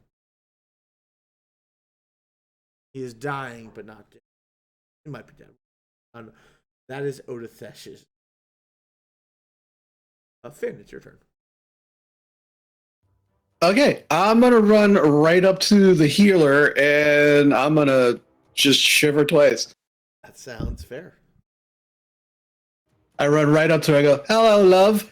He says something back to you in Sylvan.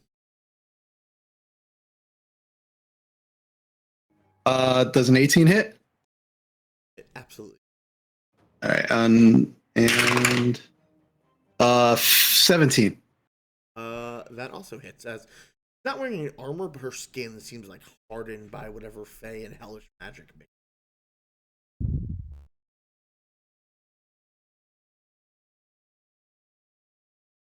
All right, so the first hit is 10 psychic damage. And the second one is not as great. 5 psychic damage. Okay. So she staggers back. This is like you heard her a little bit before, but now she has taken some significant damage. She is definitely bloodied. She just curses this like weird mixed language at you. I just kind of smile and wink at her. All right. You watch blood pump out of that fallen man. And now it's Dizzy's turn. Dizzy, it is your turn. You're no longer suffering heat metal. Hooray! I love this. I'm gonna grab my Javelin of Lightning and yank it out of the Minotaur, kind of flip it in the air, and then jam it back down into him. Well, welcome to advantage. It's you, because it's prone, because he hasn't gotten a chance to get up. Fan-fucking-tastic. Alright, let's roll that again. AC 15. That will hit. I love that. Gene, as I slam this javelin into him, there is this explosion of light that comes out of the wound, and I'm going to smite him. Get him, Dizzy! He'll take 18 back. all day. You hear that in your thoughts from Rick. Yeah, he's up. He does not look happy about it. His energy surges down. You know what? I'm gonna shank him again while he's on the ground. Seems wise. Oh, thank Jeebus for that advantage. Oh yeah, so I'm gonna hit him again. Oh, do I smite him again? Yep, it's happening again. Second verse, same as the first. So he will take a total of 13 additional damage. Okay. Still up, looking pretty hardy. Reggie doing anything? Yeah, Reg is gonna run and try to aid Finn.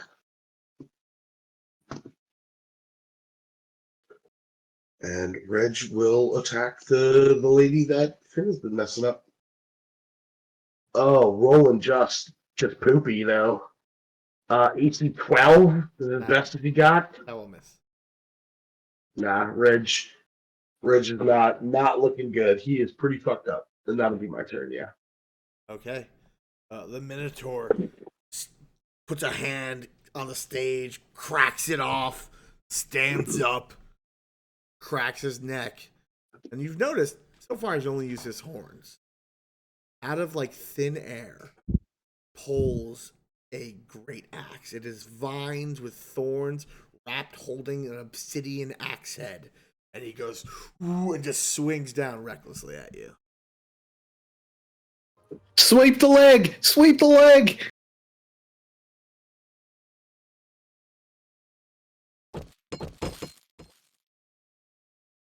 Does AC 19 hit?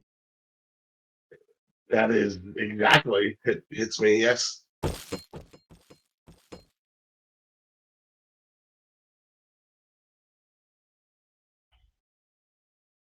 don't know. Oh, it's a 9. Okay. 11 slashing as this gigantic axe slams into you.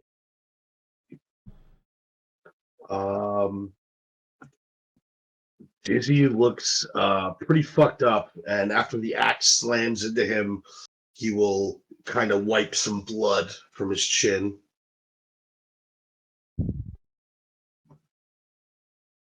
You hear, not my boy! And you see fucking Hank come out with a heavy crossbow. Thunk! As he fires it, leaping over these barrels at the Minotaur. You're supposed to be hiding!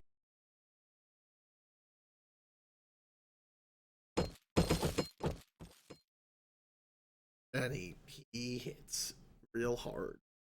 Yeah, this crossbow bolt slams into him for 16, and you notice it's like a killing shot to the heart, as it seems like he crit on this attack, and it slams into this. Nice. Woo! Now go on! He stands exactly where he was because that was a higher movement.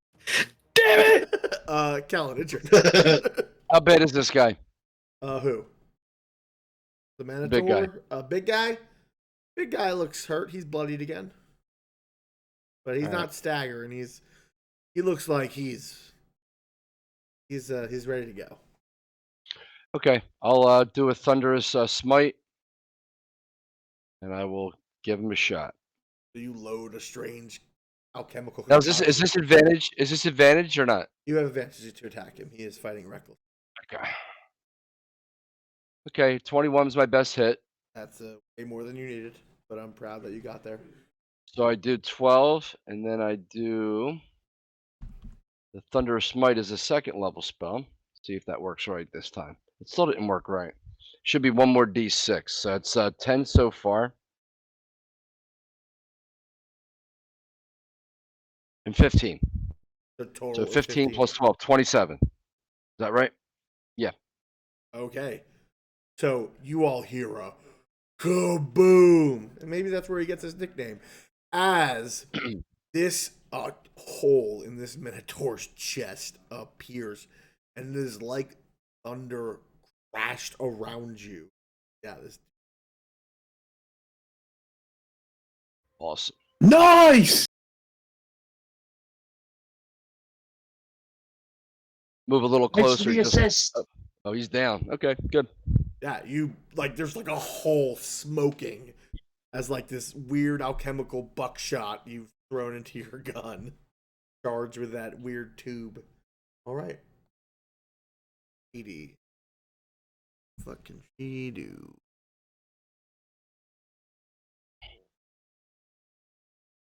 All right. All right. Well, she's standing in front of you, Reggie, and Finn, so she will take 3 attacks at Finn. So as she kind of looks at you, her teeth, canines elongate and claws sprout from her human look at her, say to her hands. Tries to claw you a bunch. Okay. AC 18 is the first one. Yeah, that hits. That'll be 6 slashing. AC 20. Will be 7 more damage. Ow! Oh man, I rolled real good against you. Last one is AC 24. That hits. And you'll take another 6. as she 3 claw swipes, eviscerating you. I'll use that candy dodge on that last one to take just 3. Yep, perfect. And then she blows a kiss towards you, and petals kind of like blind you and Reggie. Yes, Misty Step. Bitch! And she whoop as you see petals arrive, and you hear the scream of the 2 Tenderfoot twins as this creature has gotten closer to them. All right, that's her. He runs over to you, Finn, and he will cast another cure upon you. I really like this guy.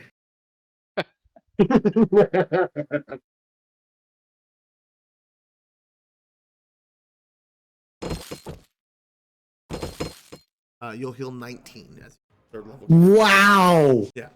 So he goes, "Stop getting hurt, little one."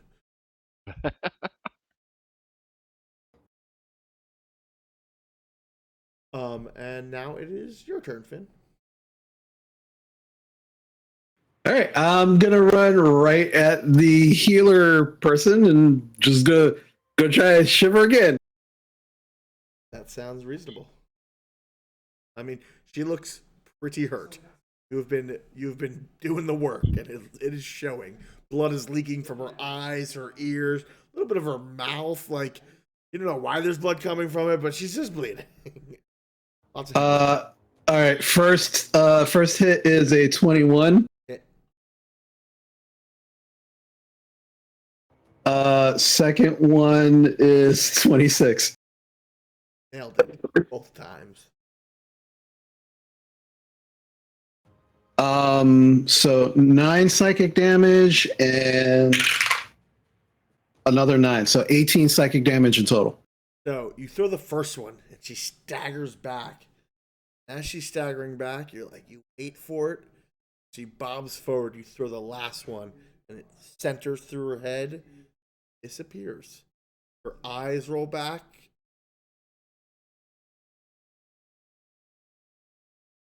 Nice. Heal that, sweetie. And the town marketplace goes quiet. 3 strange bodies, leading a weird color. I'm gonna. go over- I'm sorry. Go ahead, Norm. Go ahead. I want to go over to Rennie. He's in bad shape, right?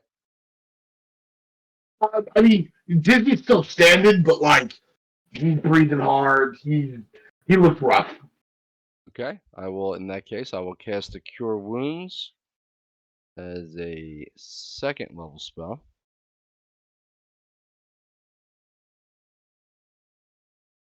For 11. 11? Yeah, no, that's great. All right, I'll grab her by her horn, and I'll drag her back to the rest of the bodies, and then proceed to investigate, see if I can find anything. Sure thing. Roll me. Yeah, tell me what kind of check you want to make, and give me a roll. Investigation. Or you're kind of like looking at stuff on her? Well, yeah, I want to just I want to pat her down. I want to see if I can find anything that might tell us, why they showed up, or if she's got anything valuable, anything. Absolutely. Yeah, make me an investigation. Ooh, that's plus 24. 24. So this person doesn't seem to be having anything on her, but you do see like scarification in the symbol of roses that kind of like go all around her, like almost like a Nightcrawler from the old X-Men movie, but fully of these like weird things. And then you notice that there's like a sub pattern on those roses. Make me an Arcana check.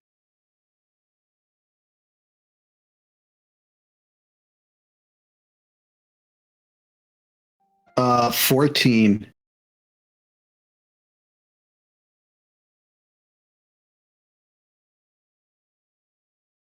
They look like demonic, maybe, or abyssal. You're not quite sure. You haven't really seen these symbols. Maybe you saw some in her shop, in that woman's shop, but you're not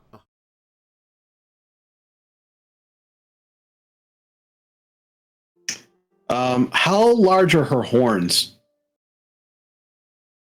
too large. You think the larger Billy are biggest? He probably has like maybe 6 inches. That's not bad. While everybody else is doing whatever they want to do, you can just watch not Dizzy, just start breaking the horn off of her head. Like he'll score it first with his actual real dagger, which he kind of pulls out of his boot.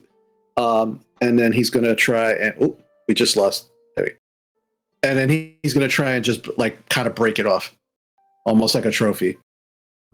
Yeah. Yes, definitely. With some time and effort, you can remove the horn. Yeah, and you can find a short bow and a short bow made of like a strange wood. See this strange like great axe that's built for a large creature that is like vines. It's almost like the Groot axe that is made like Stormbreaker style. That's cool. But nothing really else on the. Like they came here through there to grab something. Uh, Gene, you said that one of the satyrs was dying, not dead. Is that still true?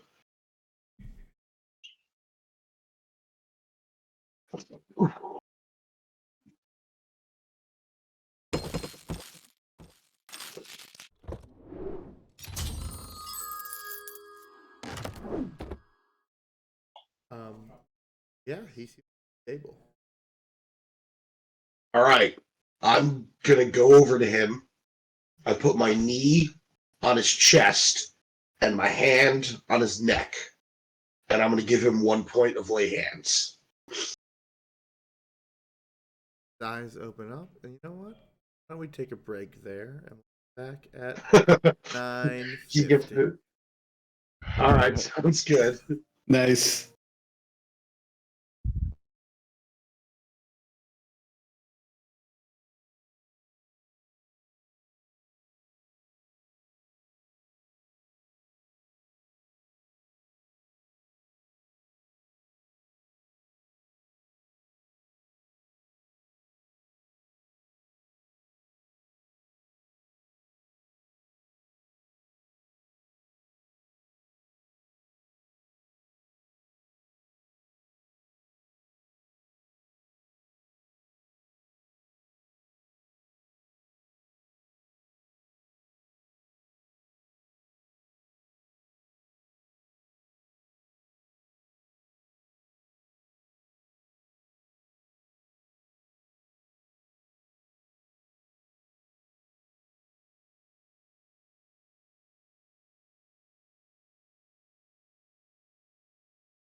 All right, we are back.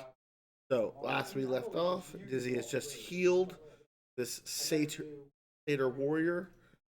Eyes kind of flutter open as the three of you standing, or four of you, because there. Eyes go wide. Those goat eyes.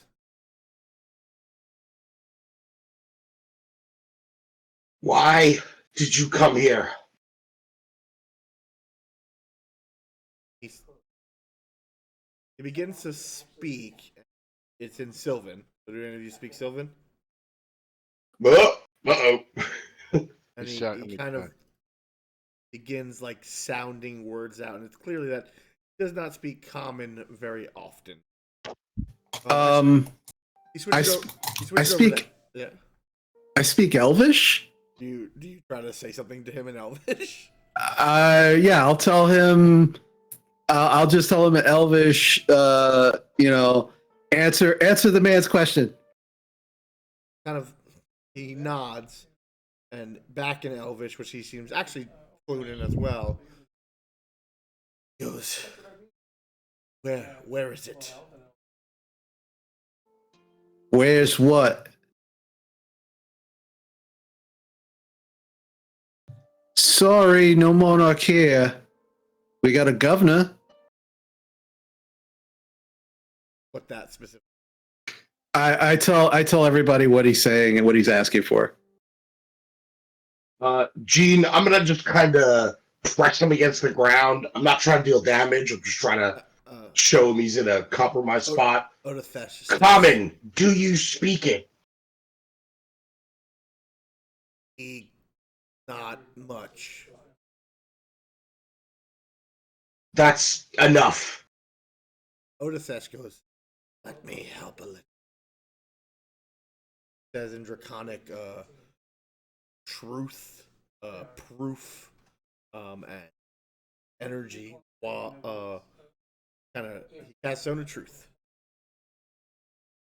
Nice. If you would like to fail, you can, or you can attempt to make a saving throw.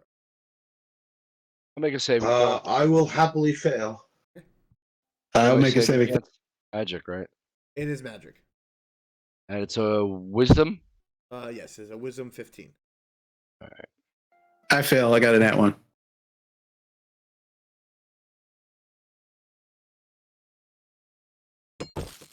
I failed anyway. Okay, what was the other thing? All right, so those who failed, you can only speak the truth, and you can also just not talk. And this creature kind of like shrugs. I can speak.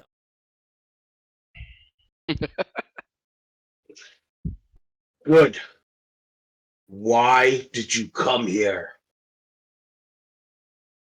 Seek monarch. Seek the monarch. What is your purpose in seeking the monarch? There is a war. Side there. Our side was How did you find her? censored. Are there more of you? Sorry. Is there more of you coming? He looks back to the stage.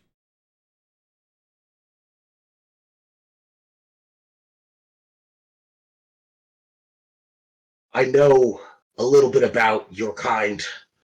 The Order of the Vigilant taught me that there are outsiders, those who can invade our homes from beyond. I don't want to hurt you. I don't want to kill you. But I need to know that this place is safe, and that if I release you, you will tell your people to leave this town alone, or this is what you have to look forward to. And I'm going to kind of maneuver him slightly to look at one of his dead friends. He smiles. That would be a mercy.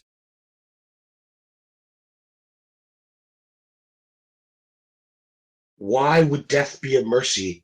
Do you have nothing to live for? Held, my leash.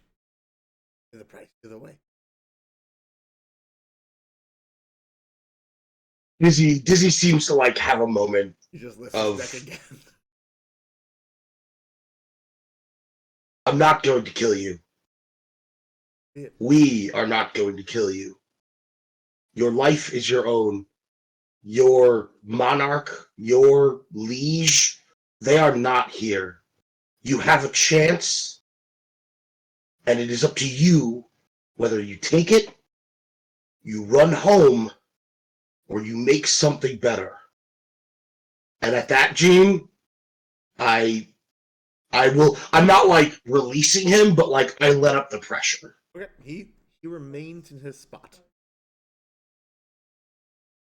Not even know where to be.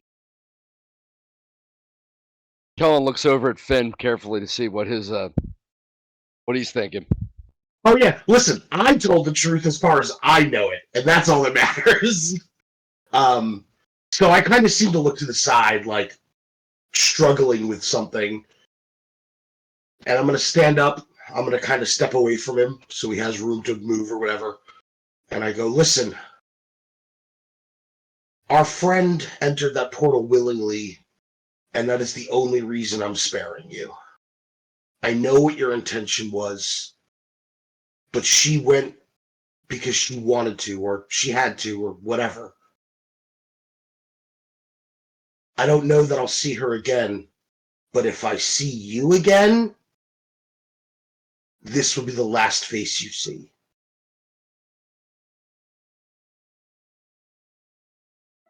What I say is true. And then I'm going to kind of step back so that I'm like lined up with my friends as opposed to like center stage. I'm going to kind of like step with my buddies, short squad. Yeah, Finn. Yeah, because Kellen's already looking at Finn. Finn does not look happy. Not at what Dizzy specifically said, but just doesn't look happy that this guy is still breathing. And I'll just look at you, Dizzy, and then I'll look at you, Kellen, and I'll just, I don't like bullies, and him and his friends just waltzed in here thinking like they owned the place, scaring people, and they were just going to take our friend. And you're just going to let him go because I'm not entirely cool with that.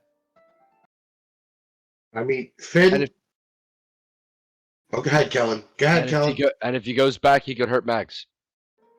I agree. He just Um, smiles. Listen, I will not stop you. If you want to raise your hand against him, I gave him my promise. I did not. You haven't given him no oaths. You've sworn no promises to this man. I have a feeling that he is under orders. That he couldn't have acted differently if he wanted to. I don't know how things work where he's from, but Is he able to get back? he doesn't seem to think he's able to. Let me talk to him for a minute. Let me talk, and I'll go over and I'll just kind of put my hand like around his neck, like almost like I'm gonna like put my arm around his shoulder, but I just kind of put it behind his neck and say, "Hey, let me ask you a question. If you had a choice to go back, what would you do when you went back?" Just kind of stops for. I don't have it. If I were to go back, And your lord's the one that sent you here to begin with, right? And while my hand is on the back of his neck, I will immediately create a psychic blade that will just kind of go through the back of his head. okay. So just as it kind of like slides in and appears, just a large.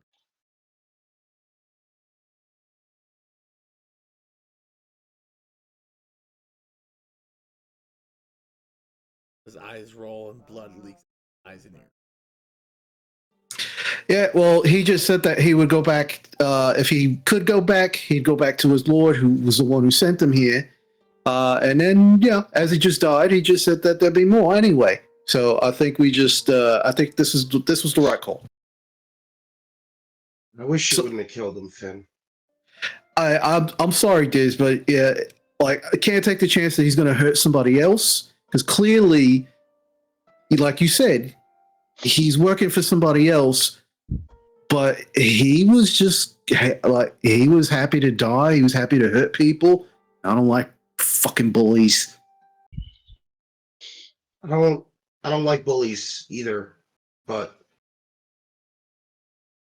my order taught me that even one act of mercy, one act of kindness can change someone's life. And Otis said shit. I don't know. Otis said Okay. eek. Thanks for the contribution, big guy. I don't know. And you may have made the right call. It may have been he may have just been a lackey and it didn't matter. But I guess I want to believe differently, you know? And I didn't want to take that away from you, which is why I asked. I wanted to give him a chance, and he said he was just gonna keep doing bad shit. A So- curtain of sparkles appears and Norm steps through. Not too late. Oh, a little bit, yeah. Thanks for the help. I mean, getting us here. Like I'm being serious. Thank you for getting us here quick. Sorry, I had to. There was some sort of interference. Once I opened that portal, I could no longer see the area. There might have been some magic interfering with my sight here. Oh yeah. They came here, I think, for Megs.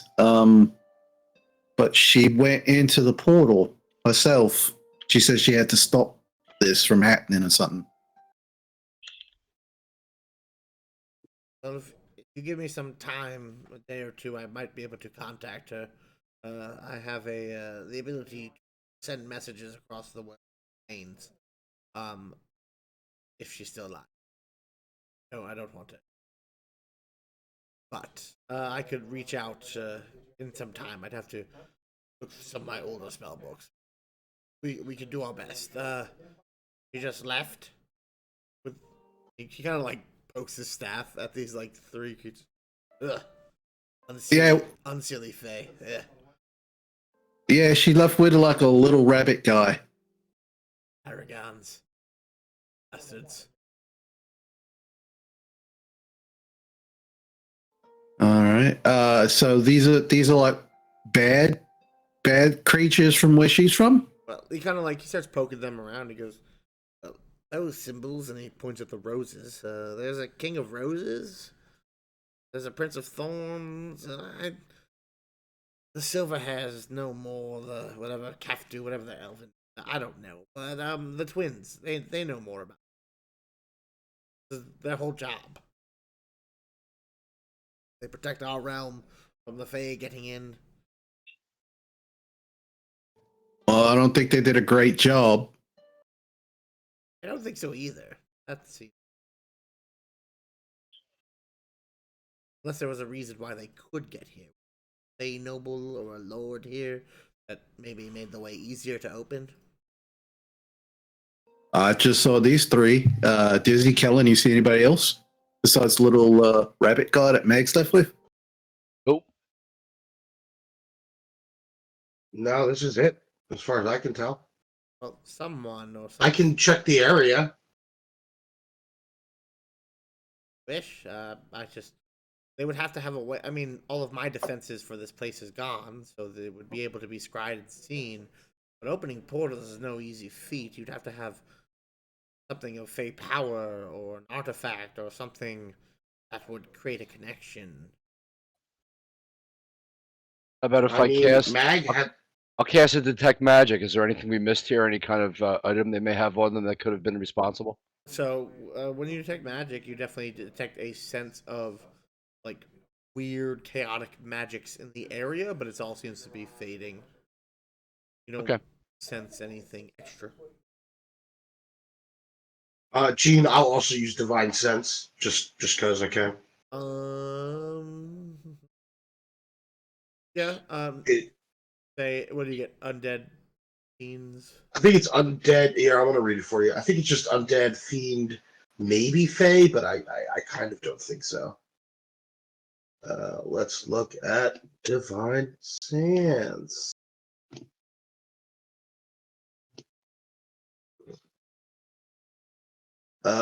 Celestial Fiend Undead, 60 feet. You definitely get a fiendish taint from the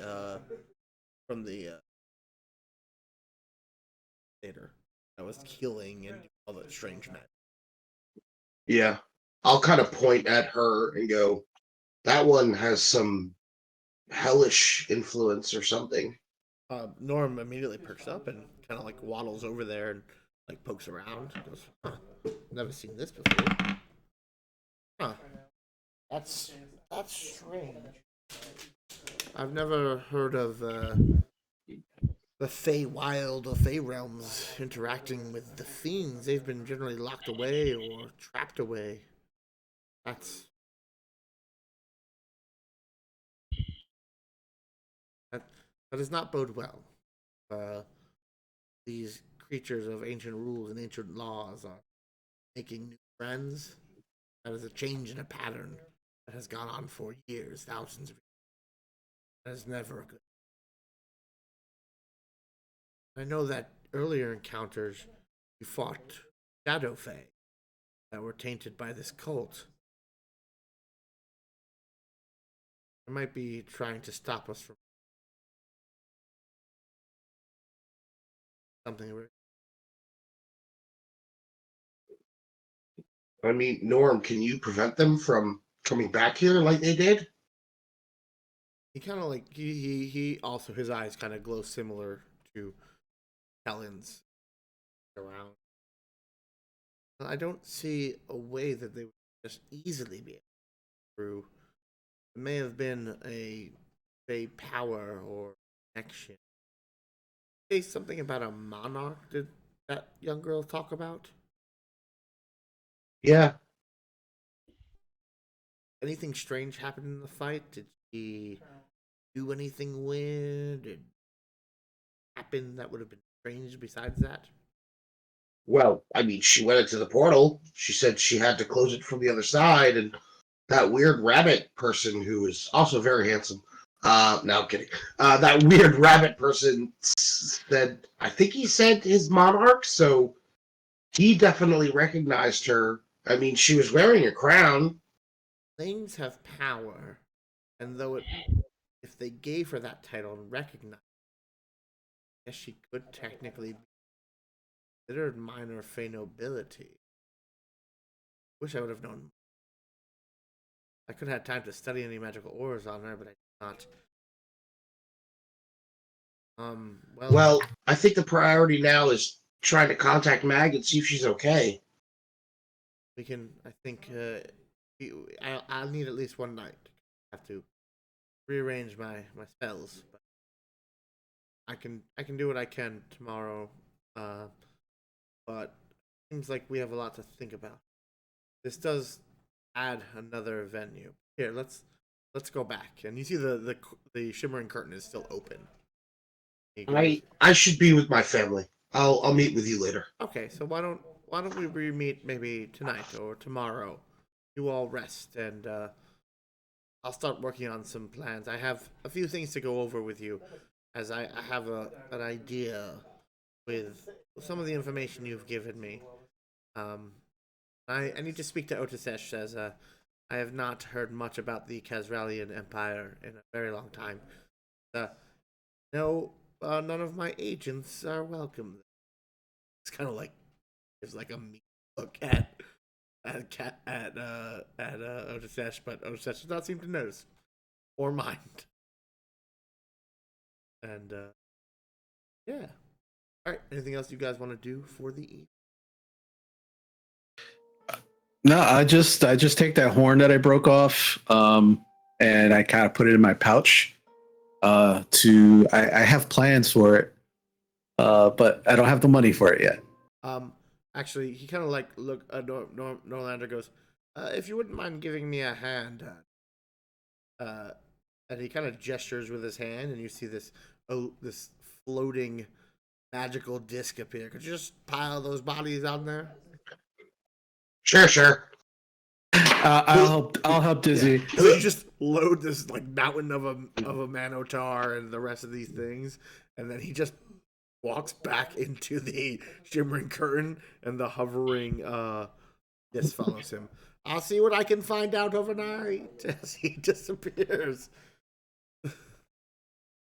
At some point, Reggie will kind of limp over to me, and I'll kind of ruffle his head. You did great out there, and I'm gonna lay hands him to heal him up. All right. And then I'm gonna go find my dad and my sisters, and I'm gonna kind of go to my dad and be like, you know, I thought I know you were a big shot back in your day, but that was a heck of a shot, old man.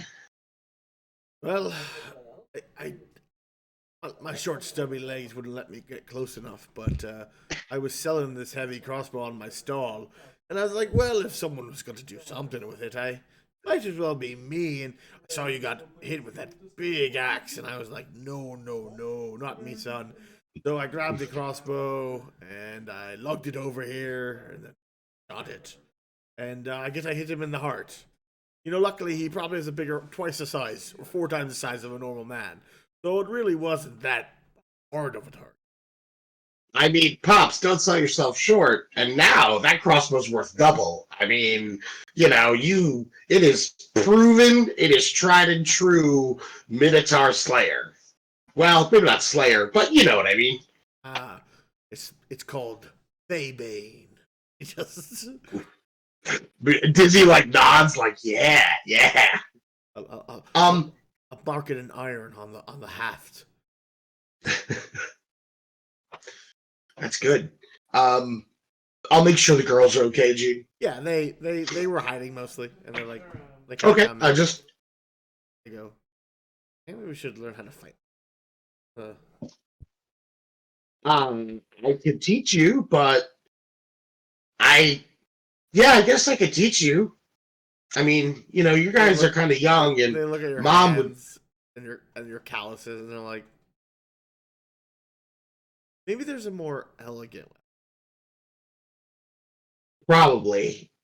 I mean, listen, I hear there's some if dancers have a lot of success with fencing. So, you know, something to think about. Who's that cute guy over there? And they kind of gesture toward Finn, who they've not really met. I like the way he fought. He was, you know, he looks really good out there, but he has the worst case of halitosis you've ever seen. Coming from you, that must mean he has that glory. No, just he smells bad and he farts a lot. Make me a perception check. Wait! I'm gonna help him while he's talking. I'm actually digging in my nose with my pinky and just like wiping it on my shirt, so that way he gets advantage.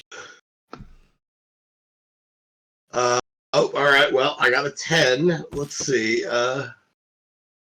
10. 10 is the number.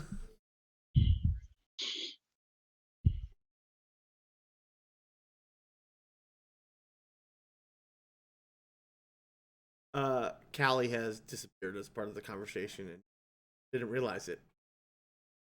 Damn it. It's like, yeah, fighting's great. Sword stuff. Yep. Real cool. All right. Well, listen. You blocked that shot against that giant goat creature. That was very impressive. How'd you learn how to do that? Well, you know, and I'll start going on and on.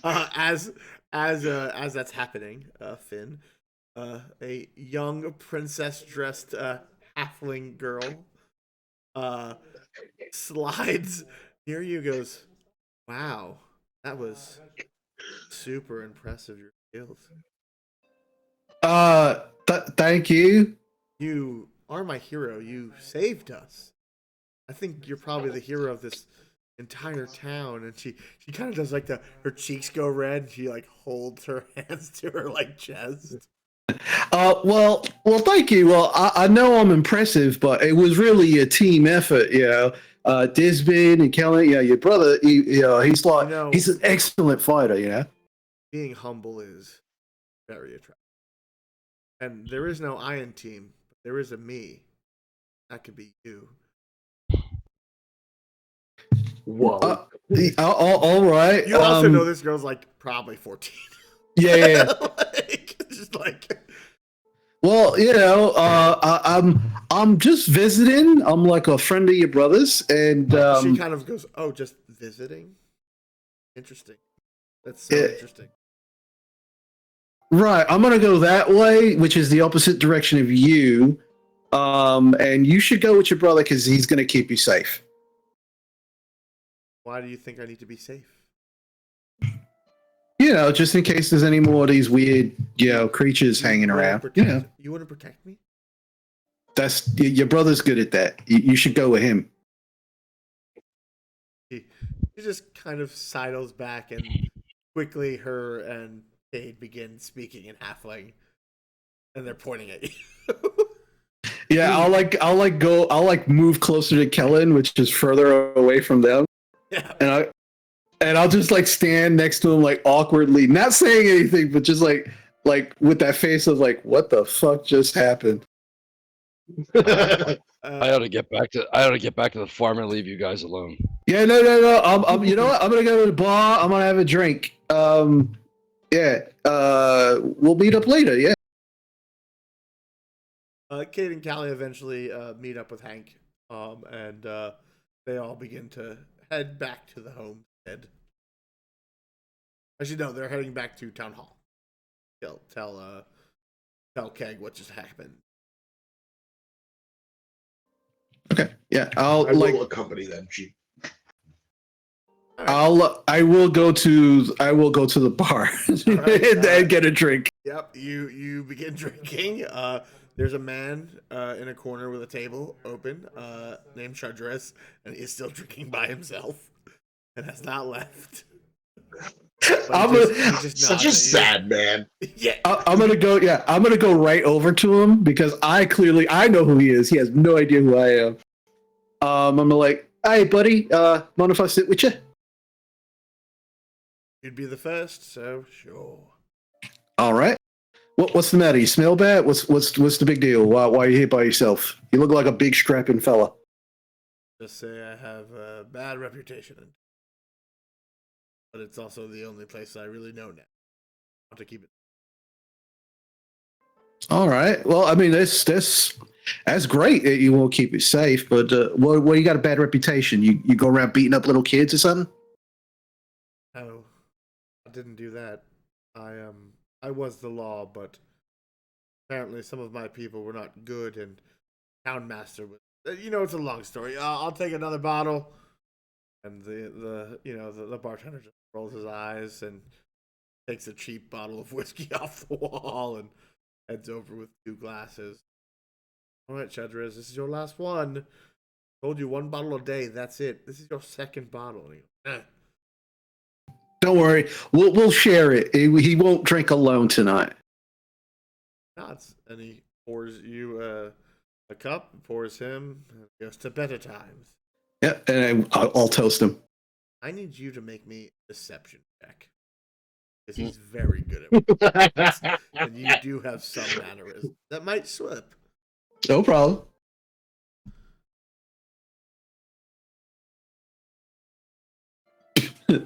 That's a 10. Okay, he has disadvantage because he's been drinking all day. But he rolled naturally at least a 15. So you guys spend the next few hours and talking. Halfway, it's like 10:30 at night, and you're like bleary-eyed. You're both having a good time.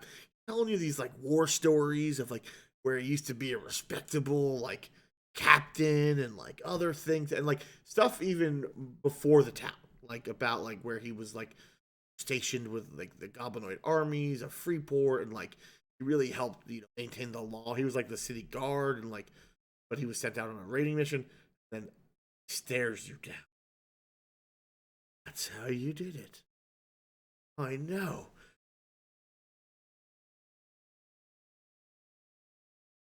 taller. You're drunk. You don't know what you're talking about. Goes Dimitri. Lie to me.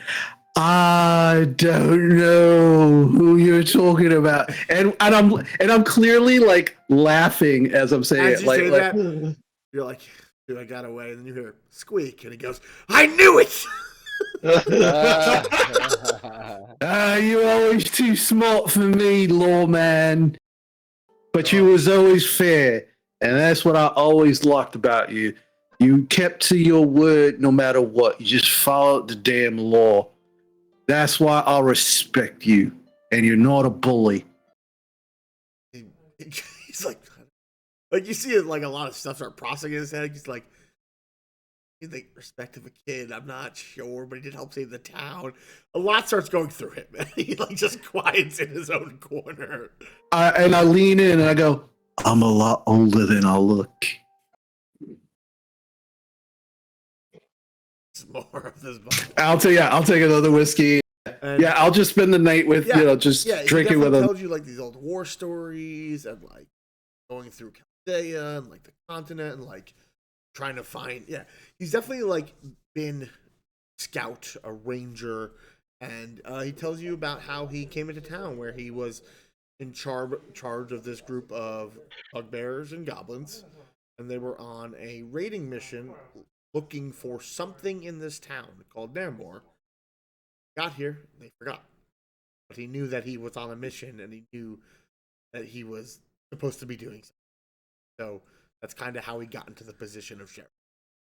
And he kind of tells you a little bit about Wegtib and Dizzy's family, and he tells you about like how his like Dizzy's mom was Booyah or something, Booyasha, like it's a weird word, and he's like magic touch, and it was bad, and then they were always not on the level because they had their own plan, and like he like goes into this like deep conspiracy series that like you get confused about halfway through, like this one was this one, and then Dizzy was born, but Dizzy was okay, and he saved the fire, and he like goes into this wild tale.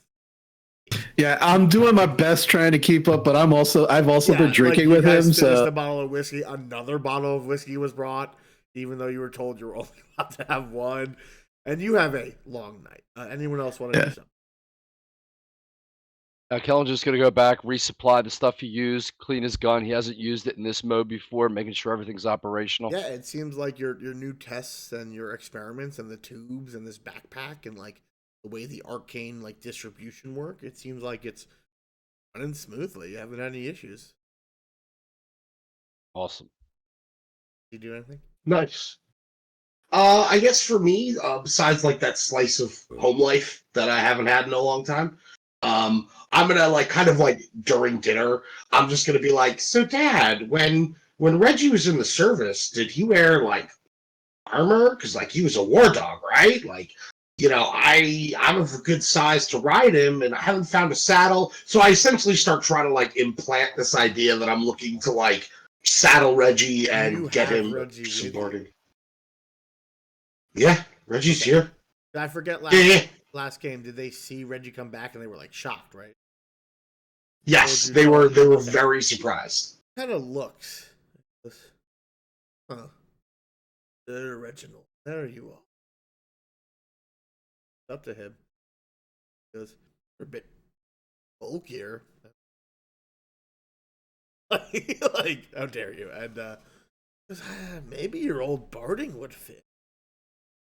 But have to repair it. I didn't take the best care of it when the arthritis got in your hips. But maybe I could do that. Small project. Why don't you help me, Dizzy?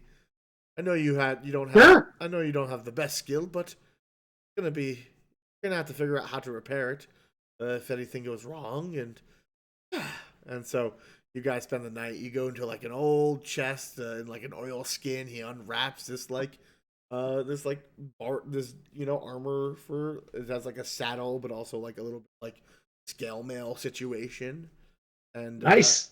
some rust here and there, and he has to like cut rings and reapply, and he kind of shows you how to take care of it and where like the leather straps go, and you guys spend the next first kind of fixing. And Nice. That's awesome. I think that will be where we will end tonight. So the next time we can pick up into planning what you're doing next, but you've got it. Nice. Good game. Yeah, good game. That was nice feeling coming back. Yeah, All yeah. right. Yeah, thank you all for watching. Thank you all for playing. I will give you back your group inspiration because it's not used, but that's okay. And I gotta say, Gene, when you cast heal on that Minotaur, I was like, that's a dirty fucking trick. It's a Oh, good yeah. trick, but it is a dirty fucking trick. I was like, oh shit. well, yeah, that creature had heal, and I was like, once per day. Okay, well. No, rock on, man. Well, Yeah, no, that's great. Wait for it to count. Yeah, no, but it made it. Yeah, it was definitely that was good, and you got a taste of some of the strange, unseelie fae that you might have to face in the future. Yep. All right. Well, thank you guys very much, and we have a good night. And yeah, that's pretty much where I'm gonna go. I'm not gonna rate anyone because I'm tired. I don't No worries. Just, Good night, everybody.